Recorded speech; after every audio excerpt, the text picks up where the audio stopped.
10 taon ng sakripisyo na uwi sa isang malupit na biro. Habang inihahanda ko ang piging para sa ating anibersaryo, nalaman kong ang perang pambuo ng ating pangarap ay ginamit mo pambili ng kuta para sa iyong kalaguyo. Amelia, ikaw ang malas sa buhay ko, ang tanging sagot mo. Pero tandaan mo ito, Miguel, ako ang arkitekto ng iyong tagumpay at ako rin ang magiging guho ng iyong imperyo. Handa ka na bang mabaon sa sarili mong kasinungalingan? Huwag kang mag-alala, Sofia. Konting tiis na lang at mapapirma ko na siya sa mga dokumento ng diborsyo. Isang tuyot na dekorasyon na lamang siya sa bahay na ito. Isang pabigat na wala ng ibang alam, kundi ang maging anino ko. Ang boses ni Miguel ay tila isang malamig na talim na humiwa sa katahimikan ng pasilyo. Sa labas ng pintuan ng kanilang silid, nakatayo si Amelia. Naninigas ang mga binti habang hawak ang isang mamahaling plato ng beef caldereta, ang paboritong putahe ng kanyang asawa na maingat niyang niluto sa loob ng 5 oras. Ang bawat sangkap ay pinili niya ng may pagmamahal. Ang bawat kulo ng sarsa ay sinabayan niya ng panalangin na sana sa gabi ng kanilang ika-10 anibersaryo ay muling mag-alab ang nanlalamig nilang pagsasama. Ngunit ang init ng pagkaing hawak niya ay hindi sapat upang tunawin ang namumuong yelo sa kanyang dibdib.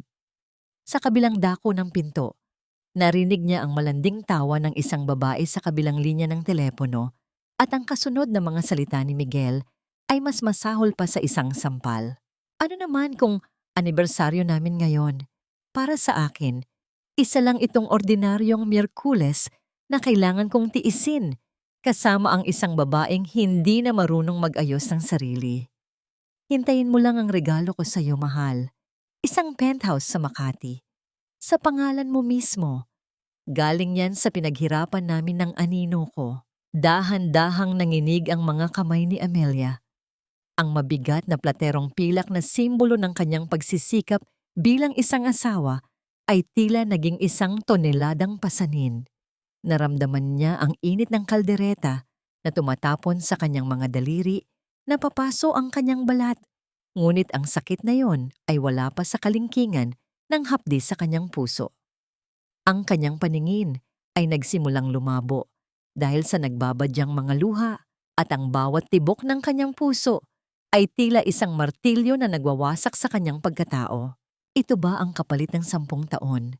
10 taon ng pagtalikod niya sa kanyang karera bilang isang arkitekto upang maging katuwang ni Miguel sa pagbuo ng pangarap nito. 10 taon ng pagtitiis sa mga masasakit na salita ng kanyang biyenan sa pag-aakalang ang pagmamahal ni Miguel ang kanyang magiging kanlungan. Ngunit ang kanlungang iyon ay isa palang bilangguan na gawa sa mga kasinungalingan. Hindi siya nakagalaw. Ang bawat hininga niya ay tila may kasamang bubog na sumusugat sa kanyang lalamunan.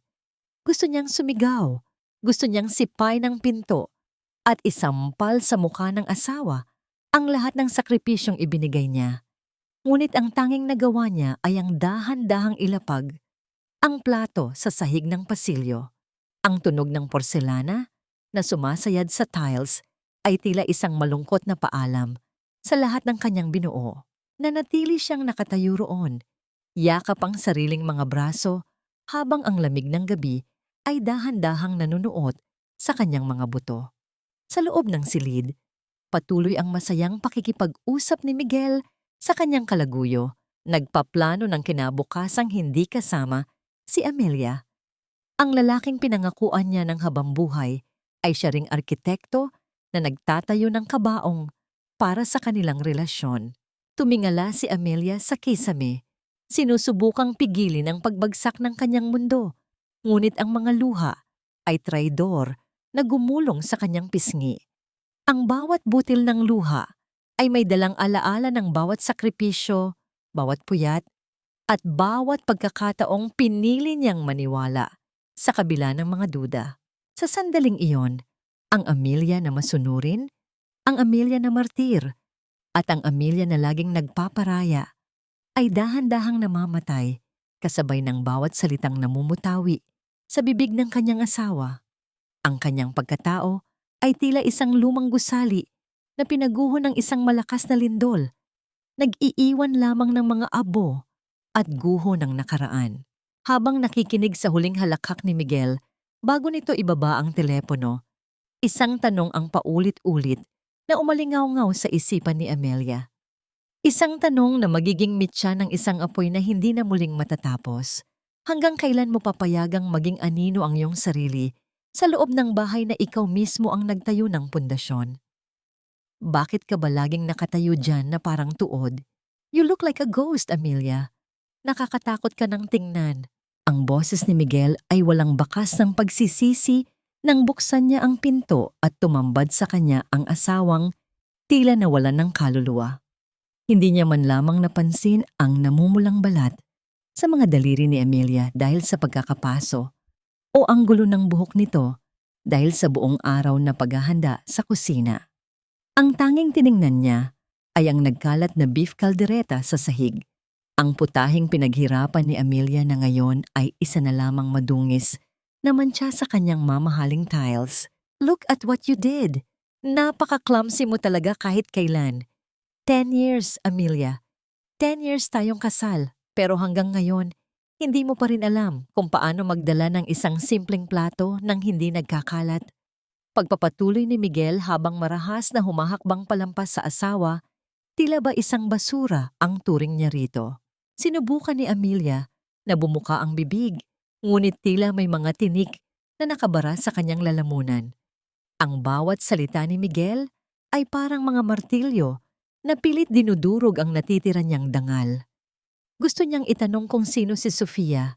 Gusto niyang isigaw kung bakit ang perang pinaghirapan nilang ipunin ay napunta sa isang penthouse para sa ibang babae. Pero ang tanging lumabas sa kanyang mga labi ay isang nanghihinang bulong. Anibersaryo natin ngayon, Miguel. Nagluto ako dahil akala ko. Akala mo ano? Na mabubusog ako sa drama mo? Pagputol ni Miguel sa kanya bago pa man niya matapos ang pangungusap. Amoy kusina ka na naman, Amelia. Amoy bawang at pawis. You don't even try to look good for me anymore. Tapos magtataka ka kung bakit mas gusto kong mag-overtime sa opisina kaysa umuwi rito sa bahay na punong-puno ng reklamo mo. Ang gaslighting ni Miguel ay tila isang lason na dahan-dahang gumagapang sa sistema ni Amelia. Sa loob ng 10 taon, ganito ang palaging nangyayari. Ang bawat pagkakamali ni Miguel ay nagagawa nito ng paraan upang maging kasalanan ni Amelia. Kapag huli itong umuwi, kasalanan ni Amelia dahil hindi siya masayang kasama. Kapag wala itong gana, kasalanan ni Amelia dahil hindi ito kaakit-akit. At ngayon, kahit ang pagtataksil nito ay tila kasalanan pa rin niya. Lumapit si Miguel sa kanyang mesa at kinuha ang isang envelope na kanina pa nakahanda roon. Walang pag-aalinlangan niyang ibinato ito sa dibdib ni Amelia. Ang talim ng papel ay bahagyang humiwa sa balat ng leeg ng babae, ngunit hindi ito ininda ni Amelia. Mas masakit ang katotohanang nakasulat sa loob niyon. Pirirmahan mo yan. Ayoko na, Amelia. Masyado nang tuyot ang buhay ko sa piling mo. You're just a liability now. Isang pabigat na walang ibang alam, kundi ang maglinis ng bahay at magluto ng pagkaing hindi ko naman hinihingi. I deserve someone better, someone who can actually keep up with my world, hindi yung katulad mong nakabaon na sa nakaraan. Tiningnan ni Amelia ang dokumento. Diborsyo, isang pirasong papel na magtatapos sa 10 taon ng kanyang pagpapakasakit. Ang bawat titik sa papel na yon ay tila mga uod na kumakain sa kanyang puso. Naalala niya ang lahat. Ang pagtalikod niya sa kanyang lisensya bilang arkitekto. Ang pagbebenta niya ng sariling lupa para lamang may puhunan si Miguel sa unang negosyo nito. At ang mga gabing tiniis niya ang gutom para lamang laging may masarap na pagkain ng asawa pag-uwi. Dahan-dahang iniangat ni Amelia ang kanyang paningin. Sa unang pagkakataon, hindi takot o pagsuko ang nakita sa kanyang mga mata, kundi isang malalim at madilim na kawalan. Ang bawat patak ng kaldereta sa sahig ay tila naging dugo sa kanyang paningin. Dugo ng kanyang namatay na pag-ibig. Ang penthouse na binili mo para sa kanya, galing ba yon sa account na pinag-ipunan natin para sa magiging anak sana natin? Mahinahon, ngunit nanginginig na tanong ni Amelia. Bahagyang natigilan si Miguel. Tila hindi inaasahan na alam ni Amelia ang tungkol sa penthouse. Ngunit mabilis ding bumalik ang kanyang mapang-uyam na ngiti. So nagmamanman ka na pala ngayon? Isang espiya sa sarili kong bahay? Well, at least alam mo na. Yes, Amelia. I bought it for Sofia. Dahil siya, karapat-dapat sa ganoong karangyaan. Hindi tulad mo na kontento na sa pagiging katulong dito sa bahay. Tumalikod si Miguel upang kumuha ng alak. Tila balewala lang ang bombang binitawan niya. Ngunit bago pa man niya maiangat ang baso, narinig niya ang tunog ng papel na pinupunit. Sa kanyang pagkagulat, nakita niyang winasak ni Amelia ang mga dokumento ng diborsyo at itinapon ang mga piraso nito sa nagkalat na pagkain sa sahig. Ang katahimikan sa silid ay tila isang dambuhalang nilalang na handang lumamon sa sino mang gagalaw. Ang boses ni Amelia, nang muli siyang magsalita, ay hindi na ang boses ng isang martir na asawa. Ito ay malamig, matigas, at puno ng isang pangakong hindi pa naririnig ni Miguel noon. Hindi ako pipirma, Miguel. Hindi dahil mahal pa kita, kundi dahil hindi mo ako basta-basta maitatapon ng basang-basa ang iyong mga kamay sa perang ninakaw mo sa akin. Kung gusto mo ng giyera, ibibigay ko sa iyo ang isang impyernong ikaw mismo ang nagdisenyo. Bago pa makasagot si Miguel, biglang tumunog ang telepono sa loob ng silid. Isang tawag mula sa kanyang ina, ang matapang at mapagmataas na si Doña Elvira. Ang mukha ni Miguel ay biglang namutla, isang ekspresyong bihirang makita sa kanya. Miguel, bakit hindi mo sinasagot ang mga tawag ko? May mga pulis dito sa kumpanya. May nag-leak ng mga records ng kumpanya tungkol sa malaking perang nawawala sa pondo. Sino ang gumawa nito? Ang boses ng matanda ay rinig na rinig sa buong silid dahil sa lakas nito. Dahan-dahang lumingon si Miguel kay Amelia. Ang kanyang mga mata ay naniningkit sa galit at takot. Ngunit si Amelia ay nakatayo lamang doon. Isang mapait na ngiti ang dahan-dahang gumuguhit sa kanyang mga labi habang pinapanood ang unang pagguho ng imperyo ni Miguel sa Pagasahi. Wala kang karapatang magmalaki rito, Amelia. Tandaan mo kung saan ka nanggaling. Kung hindi dahil sa pamilya Reyes, nananatili ka pa ring pulubi sa kalsada. Ang boses ni Doña Elvira ay tila isang hagupit ng latigo na bumasag sa tensyon sa loob ng silid. Kakapasok pa lamang ng matanda, ngunit ang kanyang presensya ay tila laason na naagad na humalo sa hangin. Nakasuot siya ng mamahaling terno. Ang bawat hiyas sa kanyang leeg at daliri ay tila kumikislap sa kayabangan, kabaligtaran ng hitsura ni Amelia, na ngayon ay nakaluhod sa sahig. Pinupulot ang mga piraso ng basag na plato at ang natapong pagkain. Hindi man lang tiningnan ng matanda ang kanyang manugang. Ang kanyang mga mata ay nakatuon lamang kay Miguel, na ngayon ay tila isang batang napagalitan, balisa at hindi mapakali. Lumapit ang donya sa kanyang anak at hinawakan ito sa balikat. Ngunit ang kanyang tingin ay nanatiling nakatusok kay Amelia na parang isang maruming insekto. Hayaan mo ang kalat na yan, Miguel. May mas malaking problema tayo. Ang kumpanya ay unti-unting gumuho dahil sa isang traidor na naglalabas ng impormasyon. Muling wika ni Doña Elvira, ang boses ay puno ng awtoridad. At ikaw, Amelia, imbes na tulungan ang asawa mo na maging maayos ang isip, heto ka at nagdadrama sa gitna ng pasilyo. Wala ka talagang utang na loob. Ang salitang utang na loob ay tila isang dambuhalang pader na dahan-dahang umiipit sa dibdib ni Amelia. Naalala niya ang araw na pumanaw ang kanyang ama at ang pamilya. Reyes ang nagbayad ng lahat ng utang ng kanyang pamilya. Iyon ang naging kapalit ng kanyang kalayaan. Simula noon, ang bawat hininga niya ay tila pag-aari na ng mga Reyes. Itinuring siyang isang kasambahay na may titulong asawa, isang tauhan na kailangang sumunod sa bawat kumpas ng kanilang kamay. Dahan-dahang naramdaman ni Amelia ang talim ng isang piraso ng porselana na bumaon sa kanyang palad. Naramdaman niya ang init ng dugong dumadaloy, humahalo sa sarsa ng kaldereta sa sahig, ngunit hindi siya dumaing. Ang sakit sa kanyang kamay ay tila isang paalala na siya ay buhay pa, na sa kabila ng lahat ng pagyurak sa kanyang pagkatao, mayroon pa ring dumadaloy na buhay sa kanyang mga ugat. Mama, hindi mo ba nakikita? Winasak niya ang papeles ng diborsyo. Pinagbabantaan niya ako. Sumbong ni Miguel. Ang kanyang boses ay puno ng pagpapaawa sa kanyang ina.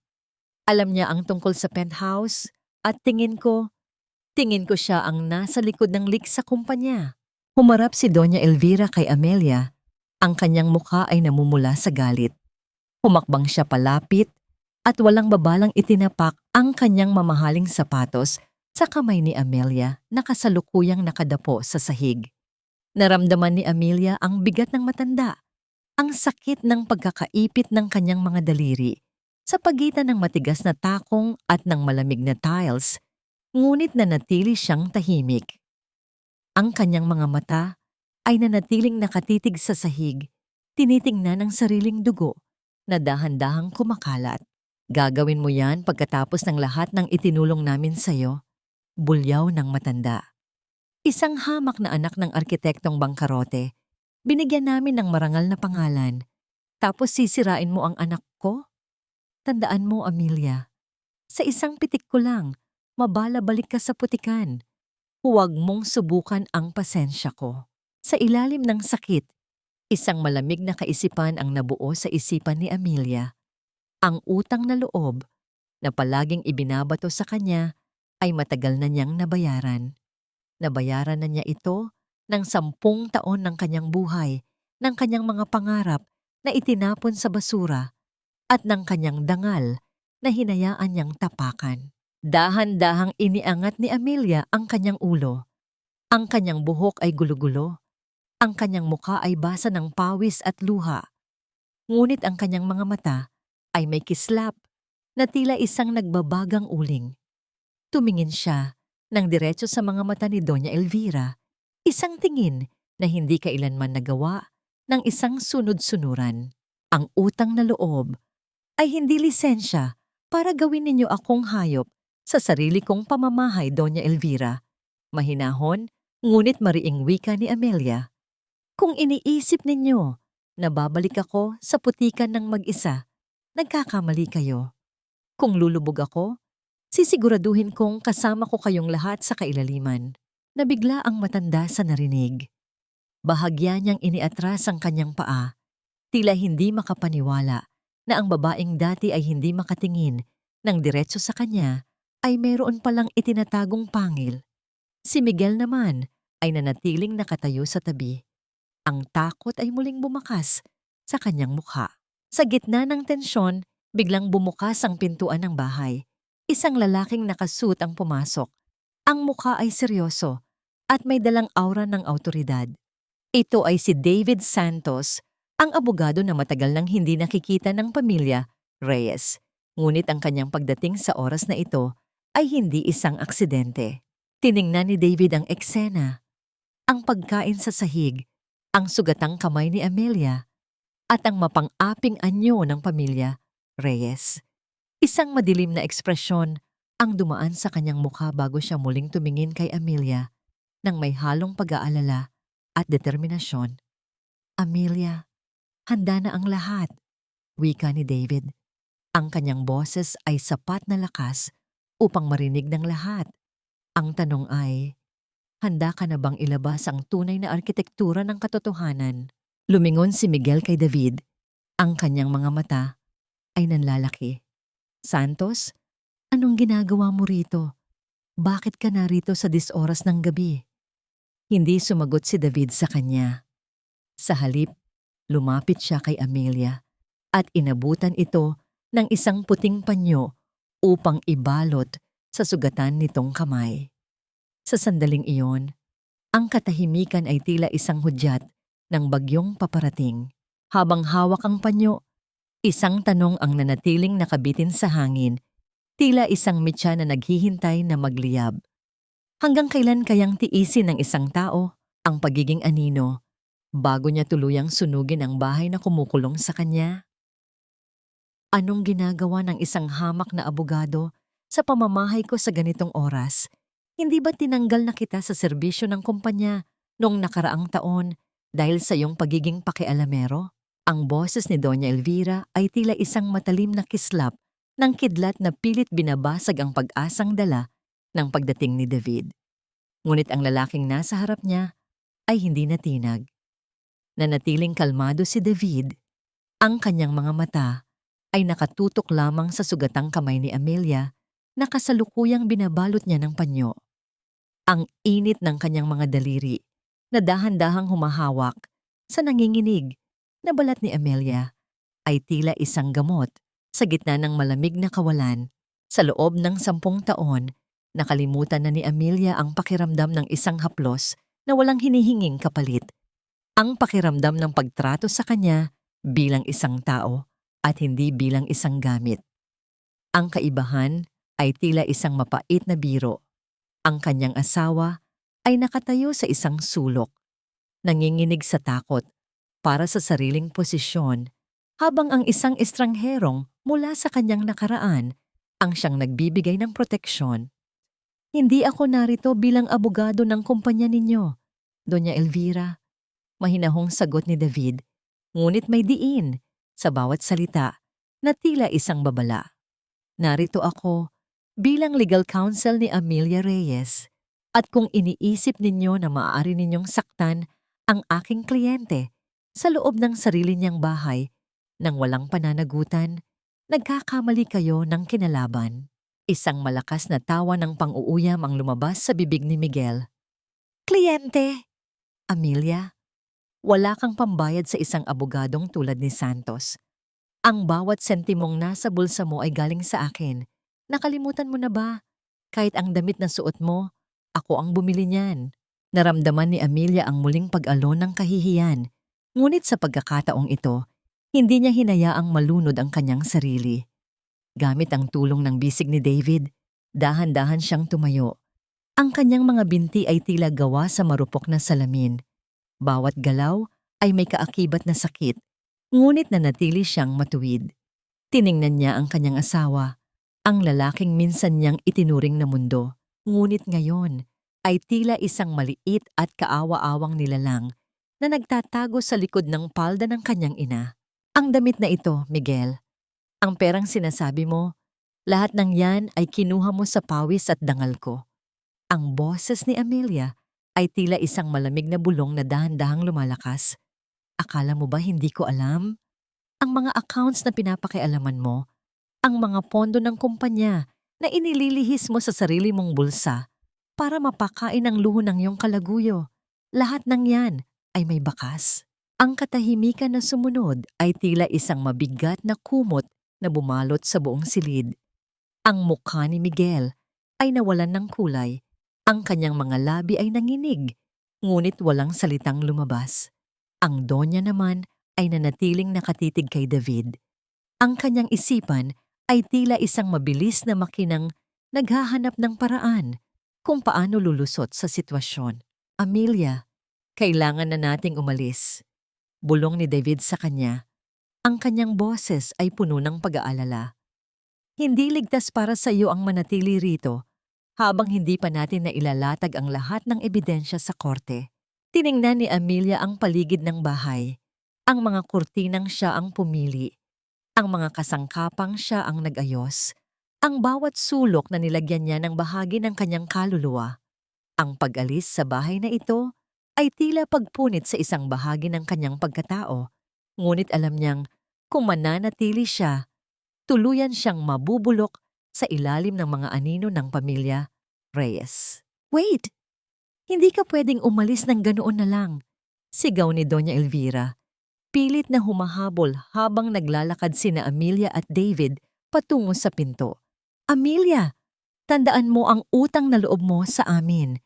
Kapag lumabas ka sa pintong yan, sisiguraduhin kong wala kang babalikan. Sisirain ko ang pangalan mo sa buong Maynila. Tumigil si Amelia sa harap ng pintuan. Hindi siya lumingon, ngunit ang kanyang mga salita ay tila mga huling pako sa kabaong ng kanyang dating buhay. Ang pangalang ibinigay ninyo sa akin ay isang lason, Doña Elvira. Ngayon, ibinabalik ko na ito sa inyo. Mula sa araw na ito, hindi na ako si Amelia Reyes na inyong alipin. Ako si Amelia, ang arkitektong magtatayo ng sarili katarungan. Habang lumalakad sila palabas, ang malamig na hangin ng gabi ay humalik sa balat ni Amelia. Isang pakiramdam na matagal na niyang hindi nararanay. Ang bawat hakbang sa semento ay tila isang deklarasyon ng kalayaan. Ngunit sa loob ng kanyang puso, may isang maliit na bahagi na natatakot. Isang bahagi na nagtatanong kung meron ba talagang puwang para sa isang tulad niya sa mundong labas ng mga pader na kanyang kinagisnan. Sumakay sila sa sasakyan ni David at habang dahan-dahang lumalayo ang bahay ng mga Reyes sa kanyang paningin, napansin ni Amelia ang isang maliit na folder na nasa kandungan ni David. Isang pangalan ang nakasulat doon sa isang maliit na note. Proyekto Rebirth. Sino si David Santos sa buhay niya bukod sa pagiging isang abogado mula sa nakaraan? At ano ang tunay na dahilan kung bakit handa itong itaya ang sariling karera para sa isang babaeng tinalikuran na ng lahat? Habang ang mga ilaw ng lungsod ay naglalakbay sa salamin ng sasakyan, isang tanong ang nanatiling nakaukit sa isipan ni Amelia. Tila isang lamat sa isang bagong tayong pader. Maari nga bang tunay na makalaya ang isang ibon na 10 taong kinulong? O ang kalayaan ba ay isa lamang mas masakit na uri ng pagkakapiit sa ilalim ng ibang Panginoon? Ang bawat bintanang salamin ng gusaling ito ay tila mga matang nagmamasid sa aking kabiguan, nagtatawanan sa bawat patak ng pawis na ibinuhos ko para sa isang kinabukasang hindi naman pala para sa akin. Ang boses ni Amelia ay tila isang hangin na naglalakbay sa loob ng sasakyan ni David habang nakatigil sila sa harap ng isang nagtataasang kondominium sa Makati. Ang kislap ng mga ilaw mula sa gusali ay tila mga brilyanteng nakakalula, ngunit para kay Amelia, ang bawat kislap ay may katumbas na hapdi. Dito matatagpuan ang unit na binili ni Miguel para kay Sofia, isang penthouse na sapat na upang bumili ng isang buong buhay ng katahimikan, ngunit ginamit upang itayo ang kuta ng pagtataksil. Dahan-dahang bumaba si Amelia sa sasakyan. Naramdaman niya ang malamig na simoy ng hangin na humahaplos sa kanyang mukha. Tila sinusubukang gisingin siya mula sa isang masamang panaginip. Ngunit ang katotohanan ay mas malupit pa sa anumang bangungot. Habang naglalakad sila patungo sa lobby, naramdaman ni Amelia ang bigat ng kanyang sariling hitsura. Nakasuot pa rin siya ng simpleng pambahay na damit, may mantsa ng kaldereta at tuyong dugo, habang ang mga taong nakapaligid sa kanya ay nakabihis ng mararangyang kasuotan. Ang kaibahan ay tila isang malinaw na linya na naghihiwalay sa kanyang nakaraan at sa mundong pilit na itinatago sa kanya ni Miguel. Sa tulong ni David, na may dalang mga dokumentong nagpapatunay na ang pondo para sa unit na ito ay nanggaling sa kanilang joint account, madali silang nakapasok. Ang bawat hakbang sa loob ng elevator ay tila isang pag-akyat patungo sa kailaliman ng kanyang sariling impyerno. Nang bumukas ang pinto ng penthouse, ang halimuyak ng mamahaling pabango, isang amoy ng vanilla at jasmine na malayo sa amoy ng bawang at bleach na nakasanayan ni Amelia, ay agad na sumalubong sa kanila. Pumasok si Amelia sa loob ng malawak na silid. Ang bawat sulok ng penthouse ay punong-puno ng karangyaan. Ang mga kasangkapang gawa sa Italia, ang mga dingding na may mga mamahaling painting, at ang malalawak na bintana na nagpapakita ng buong ganda ng syudad. Ngunit ang mas ikinagulat ni Amelia ay ang layout ng lugar.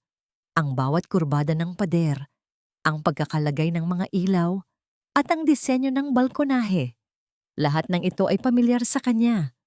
David, ito ang blueprint na iginuhit ko noong huling taon ko sa arkitektura. Bulong ni Amelia. Ang kanyang boses ay tila isang nanghihinang himig.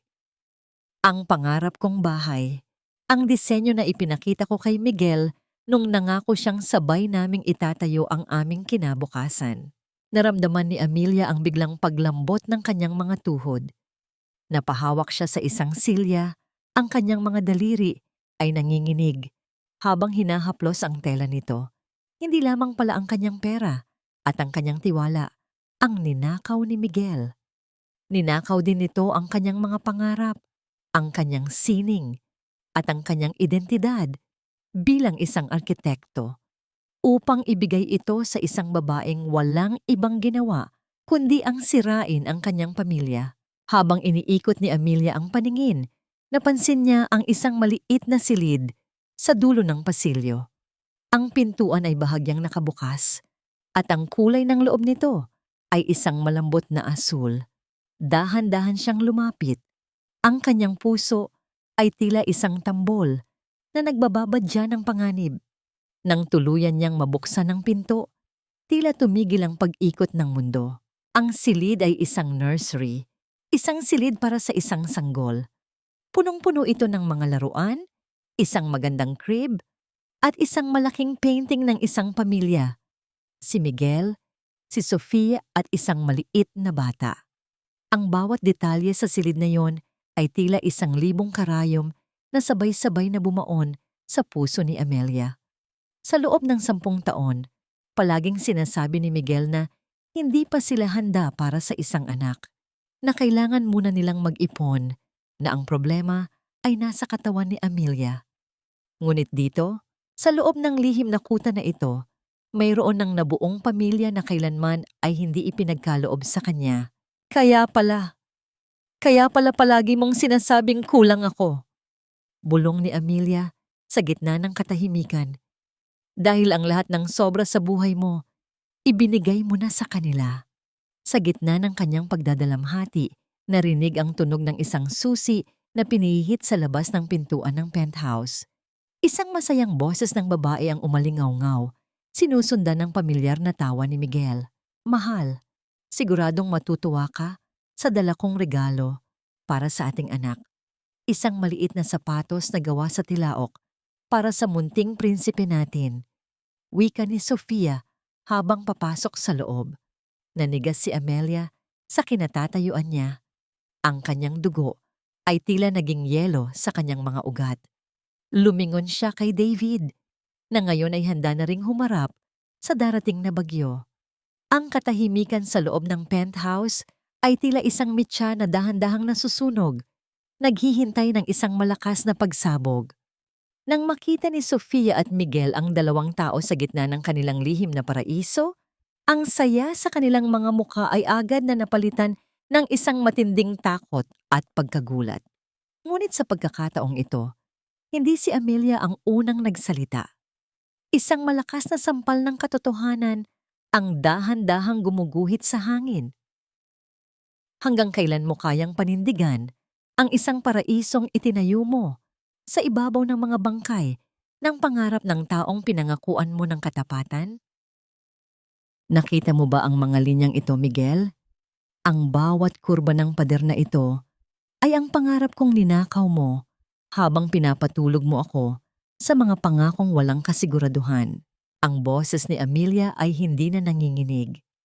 Sa gitna ng marangyang sala ng penthouse, nakatayo siya ng matuwid, tila isang haligi na muling nabuo pagkatapos ng mahabang panahon ng pagkakagiba.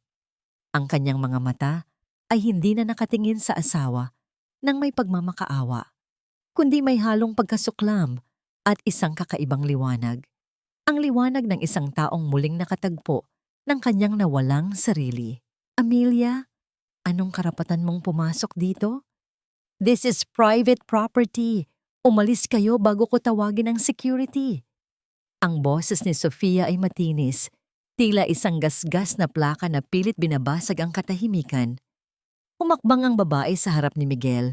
Yakap ang isang mamahaling bag na tila bayo ng kanyang tanging panangga. Ngunit hindi siya tiningnan ni Amelia. Nanatili ang kanyang paningin kay Miguel, na ngayon ay hindi makatingin ng diretso sa kanya. Ang lalaking dati ay tinitingala niya bilang kanyang lakas ay tila naging isang maliit na anino na lamang sa gitna ng sarili nitong kasinungalingan. Private property? Isang mapait na tawa ang kumawala sa mga labi ni Amelia. Ang penthouse na ito ay itinayo gamit ang blueprint na iginuhit ko noong kolehiyo. Ang bawat sukat ng bintanang ito, ang bawat disenyo ng kisame. Galing yan sa utak ko, Miguel. Ninakaw mo ang aking sining para itayo ang kuta ng iyong kataksilan. Akala mo ba, sapat na ang pera para angkinin ang isang bagay na kailanman ay hindi mo kayang gawin?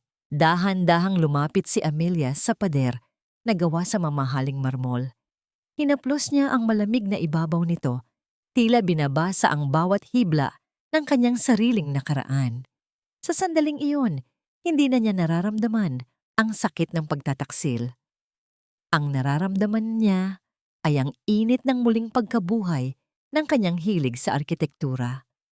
Ang bawat sulok ng silid na ito ay nagsusumamo sa kanya. Nagpapaalala na siya ay higit pa sa isang asawang napabayaan. Siya ay isang lumikha. Amelia, let's talk about this professionally. Pilit na pagpapakalma ni Miguel. Bagaman halata ang panginginig ng kanyang mga kamay, habang pilit na inaayos ang kanyang kurbata. Huwag nating palakihin ang gulo. Kung gusto mo ng pera, ibibigay ko sa'yo. Just leave Sofia alone. Pera? Singit ni David, na kanina patahimik na nagmamasid. Hindi mo kayang bayaran ang dignidad ni Amelia, Miguel, at lalong hindi mo kayang bayaran ang pagnanakaw mo sa kanyang intellectual property. Nakalimutan mo yata na bago ka naging CEO, si Amelia ang top student ng arkitektura. Ang penthouse na ito ay hindi mo pag-aari. Dahil ang pundasyon nito ay nakatayo sa isang krimen. Ang bawat salita ni David ay tila mga pako na bumaon sa konsensya ni Miguel. Sa isang iglap, ang katahimikan ay tila naging isang mabigat na ulap na bumalot sa kanila. Napatingin si Sofia kay Miguel. Ang kanyang mukha ay puno ng pag-aalinlangan. Ang mundong binuo nila ay tila dahan-dahang nagkakaroon ng mga lamat. Dahan-dahang lumakad si Amelia patungo sa gitna ng sala. Kinuha niya ang isang frame ng larawan sa ibabaw ng mesa. Isang larawan ni na Miguel at Sofia na masayang nagtatawanan. Walang pag-aalinlangan niya itong binitawan. Ang tunog ng basag na salamin na tumama sa sahig ay tila isang hudyat ng simula ng kanyang paghihiganti. Hindi ito ang paghihiganti ng isang babaeng nasaktan, kundi ang paghihiganti ng isang arkitektong handang gibain ng isang gusaling may depektong pundasyon. Hindi ko kailangan ng pera mo, Miguel. Mahinahong wika ni Amelia habang tinatapakan ang mga piraso ng basag na salamin. Ang kailangan ko ay ang bawiin ang lahat ng sa akin. Ang pangalan ko, ang karera ko, at ang buhay na pinatigil mo sa loob ng 10 taon. Mula sa araw na ito, ang bawat gusaling itatayo mo ay babantayan ko dahil ako ang nakakaalam kung saan ang pinakamahinang bahagi ng iyong imperyo. Habang papalabas sina Amelia at David sa penthouse, hindi na lumingon ang babae. Ang bawat hakbang niya sa hallway ay tila isang ritmo ng isang bagong simula. Ngunit sa loob ng kanyang isipan, may isang alaala ang biglang bumalik. Isang lihim na silid sa loob ng kumpanya ni Miguel na tanging siya lamang ang nakakaalam ng code. Isang silid na naglalaman ng tunay na dahilan kung bakit nagmamadaling magpakasal sa kanya si Miguel 10 taon na ang nakalilipas. Habang bumababa ang elevator, tiningnan ni Amelia ang kanyang sarili sa salamin. Ang sugat sa kanyang kamay ay nagsisimula ng matuyo. Ngunit ang apoy sa kanyang mga mata ay mas lalo pang nag-alab. Ano ang nakatago sa silid na yon na maaaring maging huling mitya ng pagbagsak ng pamilya Reyes? At handa ba siyang harapin ang katotohanan na ang 10 taon niyang pagsasama ay hindi lamang isang pagkakamali, kundi isang planadong panlilinlang mula pa sa simula? Ang bawat baitang ng hagdanang ito ay dinilig ko ng aking mga pangarap. Ngunit ngayon, Bawat hakbang ko ay tila pagtapak sa mga bubog ng aking nakaraan. Ang gusali ng Reyes Group ay tila isang dambuhalang rebulto ng pagtataksil sa gitna ng naglalakihang mga ilaw ng Makati. Sa loob ng 10 taon, ang bawat disenyo ng lobby, ang bawat kurbada ng mga pader, at ang pagpili ng bawat materyales ay dumaan sa mga mata ni Amelia. Ngunit sa gabing ito, habang nakatayo siya sa harap ng malawak na pintuang salamin, hindi siya sinalubong ng mga security guard ng may paggalang. Sa halip, ang mga tingin na ipinukol sa kanya ay puno ng pag-aalinlangan at bulong-bulungan. "I'm sorry, Ma'am Amelia, pero may memo po si Sir Miguel na bawal na kayong pumasok sa premises." Wika ng gwardiya. Ang boses ay puno ng pait at takot. Ang lalaking ito ay dating tinutulungan ni Amelia sa pag-aaral ng kanyang mga anak. Ngunit ngayon, ang utos ng kanyang amo ay mas matimbang kaysa sa utang na loob. Naramdaman ni Amelia ang muling pagkirot ng kanyang puso. Hindi ang pagbabawal ang masakit, kundi ang katotohanang sa loob ng gusaling siya mismo ang nagdisenyo, itinuturing na siyang isang estranghero. Ngunit sa tabi niya, naramdaman niya ang matatag na presensya ni David. "Just doing your job, I understand. But as a legal counsel and part owner of some of these assets, my client has every right to retrieve her personal belongings." Seryosong wika ni David. Ang kanyang boses ay tila isang pananggalang na humarang sa bawat mapanghusgang tingin. Sa tulong ng isang lumang access card na hindi pa nade-deactivate at ang kaalaman ni Amelia sa mga sikretong daanan ng gusali, nagawa nilang makarating sa ika-10 palapag, ang executive floor. Ang katahimikan sa loob ng opisina ay tila isang mabigat na ulap. Habang naglalakad si Amelia sa pasilyo, nakita niya ang kanyang sariling mga larawan sa dingding, mga larawan ng bawat proyektong natapos ng kumpanya. Ngunit sa bawat caption, ang pangalan lamang ni Miguel ang nakasulat. Ang kanyang kontribusyon ay binura, tila isang maling guhit sa isang blueprint. Tumigil si Amelia sa harap ng isang pader na may malaking painting, walang nakakaalam. Kahit si Doña Elvira, na sa likod ng painting na yon ay may isang maliit na vault at isang sikretong silid na ginawa niya para sa emergency files ng kumpanya. Nanginginig ang kanyang mga daliri habang itinitipa ang code. 05, 12, 14. Ang petsa ng kamatayan ng kanyang ama. Ang tunog ng pagpihit ng mekanismo sa loob ng pader ay bumasag sa katahimikan ng gabi. Dahan-dahang bumukas ang pinto, naglalabas ng amoy ng lumang papel at alikabok. Sa loob ng maliit na silid, nakita ni Amelia ang mga itim na folder na maayos na nakasalansan. Kinuha niya ang pinakaitaas na folder, ang file tungkol sa pagsasama ng pamilya Reyes at pamilya niya 10 taon na ang nakalilipas. Habang binabasa ni Amelia ang mga dokumento sa ilalim ng ilaw ng kanyang cellphone, ang kanyang mundo ay tila muling gumuho. Ang mga dokumento ay hindi tungkol sa pagsasama ng dalawang pamilya. Ito ay mga dokumento ng pagsasanla sa lahat ng ari-arian ng kanyang ama, kapalit ng pagliligtas kay Miguel mula sa isang malaking kaso ng fraud noong kabataan pa nito. "David, tingnan mo ito," bulong ni Amelia. Ang kanyang boses ay puno ng panginginig. "Hindi sila ang nagligtas sa pamilya ko. Ang tatay ko. Ang tatay ko ang nagligtas sa kanila. Ipinasa nila ang lahat ng kasalanan ni Miguel sa tatay ko bago siya namatay. At kapalit niyon ay ang sapilitang pagpapakasal ko kay Miguel upang manatiling tahimik ang aming pamilya." Naramdaman ni Amelia ang init ng mga luha sa kanyang mga mata. 10 taon siyang namuhay sa ilalim ng kasinungalingan ng utang na loob. 10 taon siyang nagpaalipin sa pag-aakalang may utang siyang dapat bayaran. Habang ang pamilya, Reyes pala ang tunay na magnanakaw ng kanyang buhay at ng karangalan ng kanyang yumaong ama. Ang namayani nang makita ni Amelia ang isang lumang lapis sa loob ng folder. Ang paboritong lapis ng kanyang ama na ginagamit nito sa pagguhit. Hinawakan niya ito ng mahigpit, tila ba doon niya kinukuha ang lahat ng lakas na natitira sa kanya. Ang lapis na ito ang magiging sandata niya upang muling iguhit ang katotohanan. Ngunit bago pa man sila makalabas ng silid, biglang bumukas ang mga ilaw sa buong opisina. Ang tunog ng mga yabag ng sapatos sa marmol na sahig ay tila isang babala ng paparating na panganib. I knew you'd come here, Amelia. You always had a soft spot for your father's ghost. Ang boses ni Doña Elvira ay umalingaw-ngaw mula sa pintuan ng opisina. Kasama niya ang 2 armadong gwardiya. Ang matanda ay nakatayo roon, may hawak na isang baso ng alak, at ang kanyang mapait na ngiti ay tila isang deklarasyon ng digmaan. Do you really think you can just walk away with our secrets? Dagdag ni Doña Elvira habang dahan-dahang lumalapit. The Reyes family never loses, Amelia. And tonight, you will learn that some blueprints are meant to be burned. Habang ang mga gwardya ay humahakbang patungo sa kanila, napansin ni Amelia ang isang maliit na switch sa ilalim ng desk ni Miguel.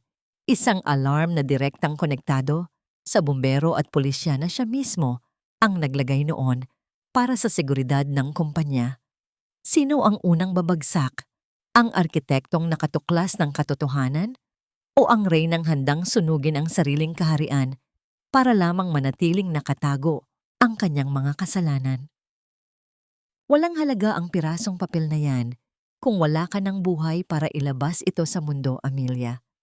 Ang katotohanan ay para lamang sa mga taong may kapangyarihang panindigan ito. Ang boses ni Doña Elvira ay tila isang malamig na simoy ng hangin na nagmula sa isang libingan. Humakbang siya ng dahan-dahan.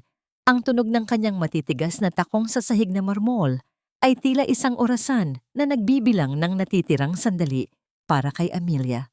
Sa likod niya, ang 2 gwardya ay tila mga aninong handang sumunggab sa isang hudyat lamang. Niyakap ni Amelia ang folder sa kanyang dibdib. Naramdaman niya ang tulis ng lapis ng kanyang ama na nakasuksok sa kanyang palad, isang munting sakit na nagpapaalala sa kanya na ang dignidad ay hindi kailanman libre. Tumingin siya kay David, na ngayon ay dahan-dahang humahakbang pabalat sa kanya. Tila isang kalasag na handang sumalo sa anumang darating. Ibigay mo sa akin ang folder na yan, Amelia. Utos ng matanda. Ang kanyang mukha ay namumula sa ilalim ng makapal na makeup. Huwag mong pilitin ang mga tauhan ko na saktan ka. Tandaan mo, sa gusaling ito, ang salita ko ang batas. Isang tawag ko lang, lalabas ka rito na isang kriminal na nagnakaw ng mga mahahalagang dokumento. Ang tanging kriminal sa silid na ito ay kayo, Doña Elvira. Mahinahong sagot ni Amelia. Bagaman ang kanyang puso ay tila isang ibon na pilit kumakawala sa kanyang tadyang. 10 taon ninyong ginamit ang pangalan ng tatay ko upang pagtakpan ang dumi ng inyong anak. 10 taon ninyong ginawang bilangguan ng buhay ko. Ngunit ang mga pader na itinayo ninyo ay gawa sa kasinungalingan. At ngayon, dahan-dahan na itong gumuguho. Isang mabilis na galaw ang ginawa ni Doña Elvira. Humakbang siya palapit at itinaas ang kanyang kamay upang sampalin si Amelia. Isang gawi na madalas niyang gawin sa nakalipas na dekada upang ipaalala sa babae ang kanyang lugar. Ngunit sa pagkakataong ito, hindi pumikit si Amelia. Hindi siya yumuko. Sa gitna ng katahimikan, narinig ang tunog ng balat na tumama sa balat. Ngunit hindi ito ang pisngi ni Amelia. Sinalo ni Amelia ang kamay ng matanda sa gitna ng hangin. Ang pagkakahawak niya ay mahigpit, puno ng lahat ng galit at pait na kinimkim niya sa loob ng mahabang panahon. Hinding-hindi ninyo na muling itataas ang inyong kamay sa akin. Bulong ni Amelia, ang kanyang boses ay tila isang malamig na talim. Mula ngayon, ang bawat sampal na ibinigay ninyo ay ibabalik ko sa inyo sa pamamagitan ng katarungan. Nabigla ang matanda. Ang kanyang mga mata ay nanlaki sa gulat at kahihiyan. Bitawan mo ako. Guards, kunin niyo ang folder. Kaladkarin niyo ang babaeng iyan palabas. Habang sumusugod ang mga gwardya, mabilis na kumilos si Amelia. Naalala niya ang switch sa ilalim ng desk na siya mismo ang naglagay noon para sa kaligtasan ng kumpanya. Sa isang mabilis na pag-abot, pinindot niya ang pulang button. Ang katahimikan ng gabi ay biglang bumasag ng umalingaw-ngaw ang malakas na tunog ng fire alarm sa buong gusali. Kasabay nito, ang mga sprinkler sa kisame ay biglang bumukas. Naglalabas ng malakas na ulan ng tubig sa loob ng marangyang opisina. Ang mga mamahaling painting, ang mga dokumento sa ibabaw ng mesa, at ang mamahaling terno ni Doña Elvira ay agad na nabasa. "Anong ginawa mo?" Sigaw ni Miguel. Nakakarating lang at ngayon ay basang-basa rin habang sinusubukang isalba ang mga papel sa kanyang mesa. "Inilalabas ko ang dumi ng kumpanyang ito, Miguel!" Sigaw ni Amelia sa gitna ng ingay ng alarm at ng bumubuhos na tubig. Sa gitna ng kaguluhan, hinila ni David ang kamay ni Amelia. "Amelia, ngayon na! Takbo!" Nagmadali silang tumakbo patungo sa fire exit. Ang bawat hakbang nila sa basang sahig ay tila isang pagtakas mula sa isang lumulubog na barko. Habang pababa sila sa hagdanan, narinig ni Amelia ang galit na sigaw ni Doña Elvira na umalingaw-ngaw sa buong pasilyo. Isang boses na dati ay nagpapatakot sa kanya, ngunit ngayon ay tila isang desperadong huni na lamang ng isang natatalong reyna. Nang makalabas sila sa gusali, ang ulan sa labas ay sumabay sa lamig ng tubig mula sa sprinklers. Huminto si Amelia sa tapat ng kalsada, hinihingal, habang yakap pa rin ang folder na tuyo pa rin dahil sa balot ng plastik na inihanda ni David. Tumingin siya sa itaas, sa ikasampung palapag kung saan nagmula ang kaguluhan. Ang mga ilaw ng kumpanya ay kumukurap-kurap, tila isang hiningang malapit ng maputol. "David, kailangan nating dalhin ito sa mga otoridad ngayon din," wika ni Amelia. Ang kanyang mga mata ay nagniningning sa gitna ng dilim. Ngunit bago pa sila makasakay sa sasakyan, isang itim na van ang biglang humarang sa kanilang daanan. Ang pinto nito ay bumukas at isang pamilyar na mukha ang lumabas. Hindi si Miguel, hindi ang mga gwardya, kundi ang isang taong matagal nang pinaghahanap ng batas na may kinalaman sa nakaraan ng kanyang ama. Isang lalaking may malaking peklat sa mukha na may hawak na isang sobreng katulad ng hawak ni Amelia. "Hindi lang ikaw ang may hawak ng susi sa impyerno ng mga Reyes, Amelia," wika ng lalaki sa isang paos na boses. Sino ang lalaking ito? At ang sobre ba na hawak niya ay makakatulong kay Amelia? O ito ba ay isang panibagong patibong na mas malupit pa sa inihanda ni Doña Elvira? "Huwag kang matakot, Amelia. Ako ang aninong hindi nila kayang patayin. 10 taon na ang nakalilipas." Ang boses ng lalaki ay tila isang kaskas ng tuyong dahon sa semento, paos, luma at puno ng pait. Sa ilalim ng malakas na buhos ng ulan, ang peklat sa kanyang mukha na nagmumula sa kanyang sintido hanggang sa gilid ng kanyang labi ay tila isang mapait na mapa ng nakaraan. Humakbang siya palapit at sa bawat paggalaw niya, ang anino niya ay tila sumasanib sa dilim ng kalsada. Mabilis na humarang si David sa harap ni Amelia. Ang kanyang mga kamay ay nakakuyom habang ang ulan ay dumadaloy sa kanyang mukha. "Sino ka? Anong kailangan mo sa amin?" Tiningnan ng lalaki si David nang may halong pagkilala at lungkot. Pagkatapos, ibinaling niya ang kanyang paningin kay Amelia, na ngayon ay nanginginig, hindi dahil sa lamig, kundi dahil sa isang alaala na biglang nagising sa kanyang isipan.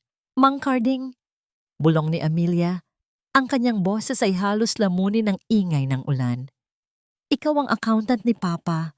Ang lalaking sinabi nilang tumakas dala ang lahat ng pera ng kumpanya. Isang mapait na ngiti ang gumuhit sa labi ng lalaki. "Tumakas? Iyon ang kwentong ibinenta nila sa inyo, Amelia. Ang totoo, itinapon nila ako sa isang madilim na sulok at hinayaang mabulok. Pero ang katarungan ay parang isang lumang gusali, maaaring matabunan ng alikabok, pero ang pundasyon nito ay hinding-hindi mabubura. Inabot ni Mang Carding ang sobrang hawak niya. Basang-basa na ito, ngunit ang plastik na balot nito ay nagpapanatili sa kaligtasan ng mga laman nito. Sa loob ng 10 taon, itinago ko ito. Ang tunay na ledger ng kumpanya bago ito nirebisa ni Miguel at ng kanyang ina. Dito makikita ang bawat sentimong ninakaw nila sa iyong ama. Naramdaman ni Amelia ang bigat ng sobre nang hawakan niya ito. Ang bawat pahina sa loob ay tila mga buto ng kanyang nakaraan na muling nabubuo. Sa gitna ng dilim at ulan, ang 3 taong ito, isang arkitektong nawalan ng pangarap, isang abogadong naghahanap ng katarungan, at isang aninong muling nabuhay, ay tila mga piraso ng isang blueprint na handa ng itayo. Kailangan nating umalis dito. Mabilis na wika ni David habang pinagmamasdan ang mga ilaw ng sasakyan na papalapit mula sa direksyon ng Reyes Group. Carding, sumama ka sa amin. Mabilis silang sumakay sa sasakyan. Ang ugong ng makina ay tila isang hudyat ng kanilang pagtakas patungo sa isang pansamantalang kaligtasan. Dinala sila ni David sa isang maliit na opisina sa isang lumang gusali sa Binondo, isang lugar na malayo sa karangyaan ng Makati, kung saan ang mga pader ay amoy lumang papel at ang katahimikan ay tila isang baluti. Ang namayani nang maupo si Amelia sa isang lumang silya. Kinuha ni David ang isang makapal na kumot at maingat na ibinalot ito sa mga balikat ni Amelia. Ang init ng tela at ang banayad na haplos ni David sa kanyang braso ay tila isang tahimik na pangako na hindi na siya mag-iisa sa laban na ito. Sa sandaling iyon, tiningnan ni Amelia ang lapis ng kanyang ama na nasa ibabaw ng mesa. Kahit gaano man kaliit, ito ang kanyang naging gabay upang mahanap ang mga taong tunay na nagmamahal sa kanyang ama. Bakit mo ito ginagawa, Mang Carding? Tanong ni Amelia habang pinatutuyo ang kanyang buhok. Bakit ngayon lang? Dahil ngayon ka lang lumaban, Amelia. Sagot ng matanda habang nakatingin sa labas ng bintana. Ang katotohanan ay laging naghihintay sa taong handang tumanggap nito. Pero mag-ingat kayo. Ang pamilya Reyes ay hindi lang pera ang kayang nakawin. Kayang-kaya rin nilang bumura ng buhay. Binuksan ni David ang sobrang galing kay Mang Carding.